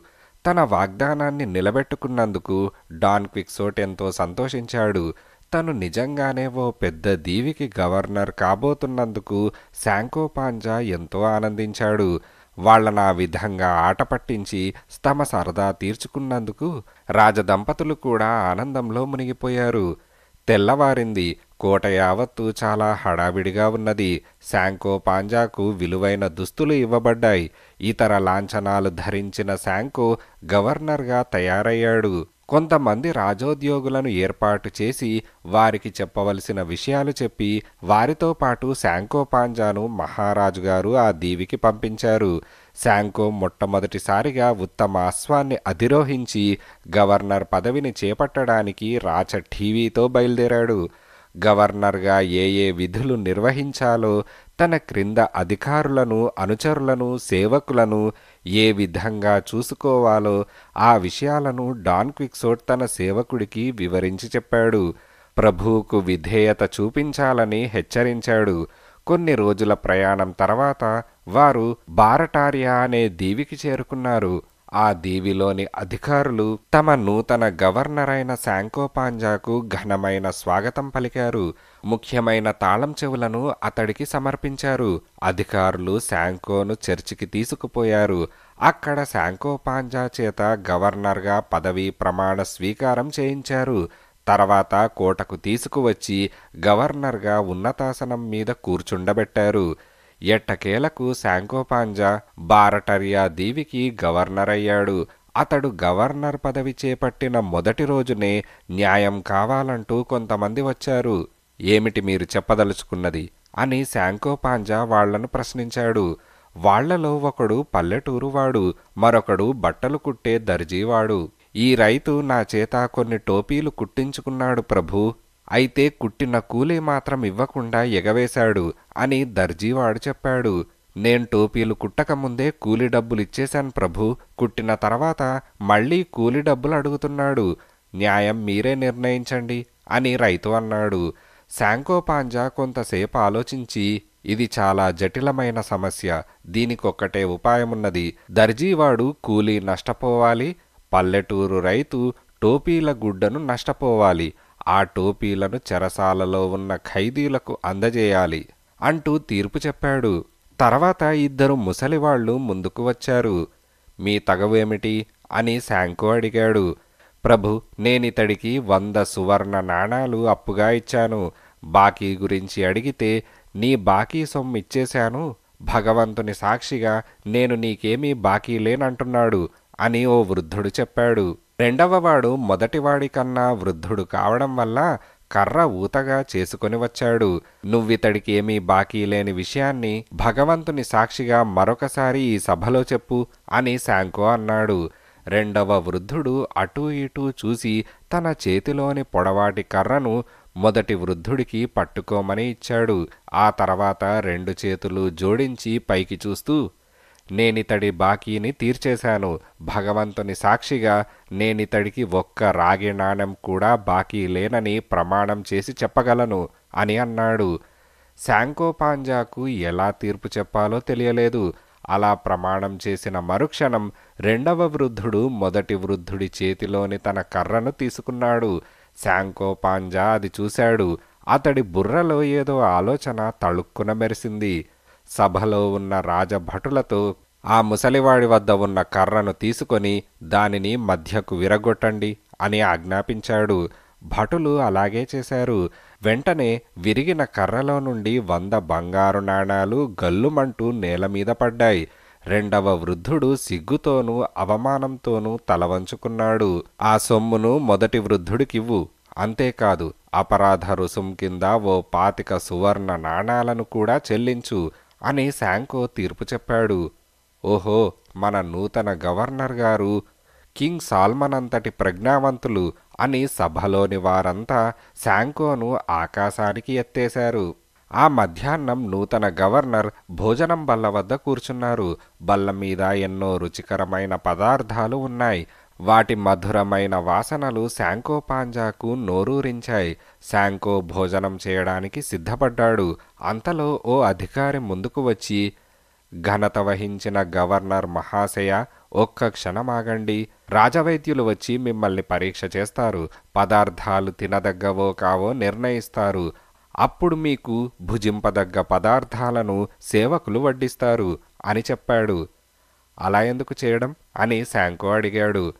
అలా చేయడం ముఖ్యం, మీ జీవితం మాకు అతి విలువైనది, మీకు ఎటువంటి ప్రమాదం జరగకుండా రక్షించుకోవడం మా విద్యుక్త ధర్మం అని అధికారి అన్నాడు. శాంకో పొట్టలో ఎలుకలు పరిగెడుతున్నాయి. అయినా ఏం చేస్తాడు, పాపం తప్పదు కదా. అరగంట గడిచిన తర్వాత రాజవైద్యుడు వచ్చాడు. ముందుగా శాంకోను పరీక్షించాడు. ఆ తర్వాత బల్ల మీద ఉంచిన పదార్థాలను పరీక్షించాడు. గవర్నర్ గారి శరీరంలో రుగ్మత ఉన్నట్టు కనిపిస్తున్నది. వారు ఈ పూటకి ఎండిన రొట్టె, బంగాళాదుంపల కూర తిని ఇన్ని మంచినీళ్లు తాగాలి, మత్తు పానీయం పనికిరాదు అని చెప్పి రాజవైద్యుడు వెళ్ళిపోయాడు. గవర్నర్ గారికి సేవకులు అవే వడ్డించారు. మిగతా పదార్థాలను వంటగదిలోకి తీసుకుపోయారు. శాంకోకు కళ్ళనీళ్ల పర్యంతమైంది. తనకు రుగ్మత ఏమిటి అని అనుకున్నాడు. ఆ రోజుకు ఎండిన రొట్టెతోనే కాలక్షేపం చేశాడు. ఆ రోజే కాదు, రోజూ అదే తంతు. వైద్యుడి మీద శాంకోకు విపరీతమైన కోపం వచ్చింది. అయినా ఏం చేయగలడు? ఈ విధంగా పక్షం రోజులు గడిచిపోయాయి. తనకు అధికారమున్నది. చేతి నిండా నౌకర్లు చాకర్లు ఉన్నారు. తినేందుకు రుచికరమైన పదార్థాలు అనేకమున్నాయి. అయినా తినడానికి అదృష్టం లేదు. వైద్యుడికి నా మీద ఏదో బద్ధవైరమున్నట్టున్నది. నన్ను ఏదీ తిననీయడం లేదు. దానికి అధికారులు వత్తాసు పలుకుతున్నారు. రాజవైద్యుణ్ణి చంపి పారేస్తాను అని శాంకో అనుకున్నాడు. తిండి లేక శాంకో బాగా చిక్కిపోయాడు. అదే సమయంలో ప్రభు వద్ద నుండి వార్తావాహుడు వచ్చి ఓ లేఖను శాంకోకు ఇచ్చాడు. శాంకో ఆ లేఖను తీసి చదివాడు. గవర్నర్ మహాశయ, నిన్ను చంపడానికి కొంతమంది శత్రువులు ప్రయత్నిస్తున్నారు. వారు మీ మీద ప్రచ్ఛన్నంగా దాడి చేయవచ్చు, లేదా ఆహార పదార్థాలలో విషం కలిపి చంపవచ్చు. కనుక మీరు అప్రమత్తంగా ఉండటం మంచిది అని ఆ లేఖలో ఉన్నది. శాంకో మనసులో లేదు. పని ఒత్తిడి ఎక్కువ కావడం వలన, భోజనం సరిగ్గా చేయకపోవడం వలన, మానసిక ఆందోళన వలన అతడు బాగా నీరసించిపోయి లేవలేని స్థితికి వచ్చాడు. ఆ దీవిలోని కోటలో అతడి జీవితం దుర్భరంగా తయారైంది. ఒకనాడు అధికారులు కొందరు శాంకోను కలుసుకొని, గవర్నర్ మహాశయ, శత్రువులు మన దీవిలో ప్రవేశించారు. మీరు తక్షణం ఆయుధాలు ధరించి మన సేనకు నాయకత్వం వహించండి. శత్రువులను చీల్చి చెండాడి మన దీవిని రక్షించండి అని అన్నారు. ఆ పరిస్థితిలో ఏం చేయాలో శాంకోకు తోచలేదు. మరుక్షణంలో కొంతమంది సైనికులు అక్కడికి వచ్చారు. వాళ్ల చేతుల్లో ఖడ్గం, డాలు, కవచం, బల్లెం ఉన్నాయి. వాళ్ళు శాంకోను నిల్చుండబెట్టి శిరస్త్రాణం, కవచం తొడిగారు. డాలు, కత్తి చేతికి ఇచ్చారు. యుద్ధక్షేత్రంలో పెద్ద యుద్ధం జరిగింది. ఆ యుద్ధంలో శాంకోకు గాయాలు బాగా తగిలాయి. అతడు మూర్ఛపోయాడు. కొంతసేపటికి శాంకోకు తెలివి వచ్చింది. కళ్ళు తెరిచి చుట్టూ చూశాడు. అక్కడ ఎవరూ లేరు. తనకు ఇన్ని మంచినీళ్ళిచ్చేవారు కూడా లేకపోయారు. ఇదేం గవర్నర్ పదవి? దీనికన్నా కలో గంజో తాగి పూరి గుడిసెలో పడుండటమే ఎన్నో రెట్లు మెరుగు. నాకీ గవర్నర్ పదవి అవసరం లేదు అని శాంకో అనుకున్నాడు. అతి ప్రయాస మీద కోటకు చేరుకున్నాడు. ప్రభు, మనం విజయం సాధించాం అని అధికారులన్నారు. నాకు మీ విజయము వద్దు, గవర్నర్ పదవి వద్దు. నా పదవికి రాజీనామా చేస్తున్నాను అని శాంకో అన్నాడు. వెంటనే విలువైన దుస్తులు విడిచి తన పాతబట్టలు ధరించాడు. తన ప్రభువు వద్ద నుంచి తెచ్చుకున్న అశ్వాన్ని అధిరోహించి తిన్నగా ప్రభువు వద్దకు వచ్చాడు. డాన్ క్విక్సోట్ ఇంకా అక్కడే ఉన్నాడు. అతడితో తను పడిన కష్టాలను చెప్పుకొని తనకి గవర్నర్ పదవి అవసరం లేదని మనవి చేశాడు. ఆ తర్వాత ఇద్దరూ తిరిగి తమ తమ వాహనాల మీద ప్రయాణం సాగించారు. వాళ్ళ విధంగా కొంత దూరం వెళ్ళిన తర్వాత ఒక యోధుడు శిరస్త్రాణం, కవచం ధరించి ఉత్తమ అశ్వం మీద వస్తూ వారి కంటబడ్డాడు. ఓ డాన్ క్విక్సోట్, నువ్వు మహావీరుడవైతే నాతో యుద్ధం చేసి నన్ను జయించు చూద్దాం అని ఆ యోధుడు అన్నాడు. డాన్ క్విక్సోట్ యుద్ధానికి సిద్ధమయ్యాడు. కానీ నాదొక షరతు. నేను జయిస్తే నువ్వు సాహసయాత్రలు విరమించుకొని తిరిగి నీ గ్రామం వెళ్ళి ప్రశాంత జీవనం గడపాలి. అదే ఒకవేళ నువ్వు జయిస్తే నేను జీవితాంతం నీకు సేవ చేస్తూ గడుపుతాను అని యోధుడన్నాడు. డాన్ క్విక్సోట్ దానికి అంగీకరించాడు. ఇద్దరికీ ద్వంద్వయుద్ధం ప్రారంభమైంది. కొంతసేపు గడిచిన తర్వాత డాన్ క్విక్సోట్ నేల మీద పడిపోయాడు. అతడు ఓడినట్టు అంగీకరించాడు. ఆ గెలిచిన యోధుడు ఎవరో కాదు, పూర్వం డాన్ క్విక్సోట్ చేతిలో ఓడిపోయిన అద్దాల యోధుడే. ఇచ్చిన మాట మేరకు డాన్ క్విక్సోట్ శాంకోను వెంటబెట్టుకొని తన గ్రామం చేరుకున్నాడు. ఆ తర్వాత కొద్ది రోజులకే విషజ్వరం సోకి డాన్ క్విక్సోట్ మరణించాడు. అతడు తన వీలునామాలో ఆస్తిలో సగభాగం తన మేనకోడలికి, సగభాగం శాంకో పాంజాకు చెందేటట్టు రాశాడు. ఇంతటితో డాన్ క్విక్సోట్ సాహసయాత్రలు అనే కథ సమాప్తం.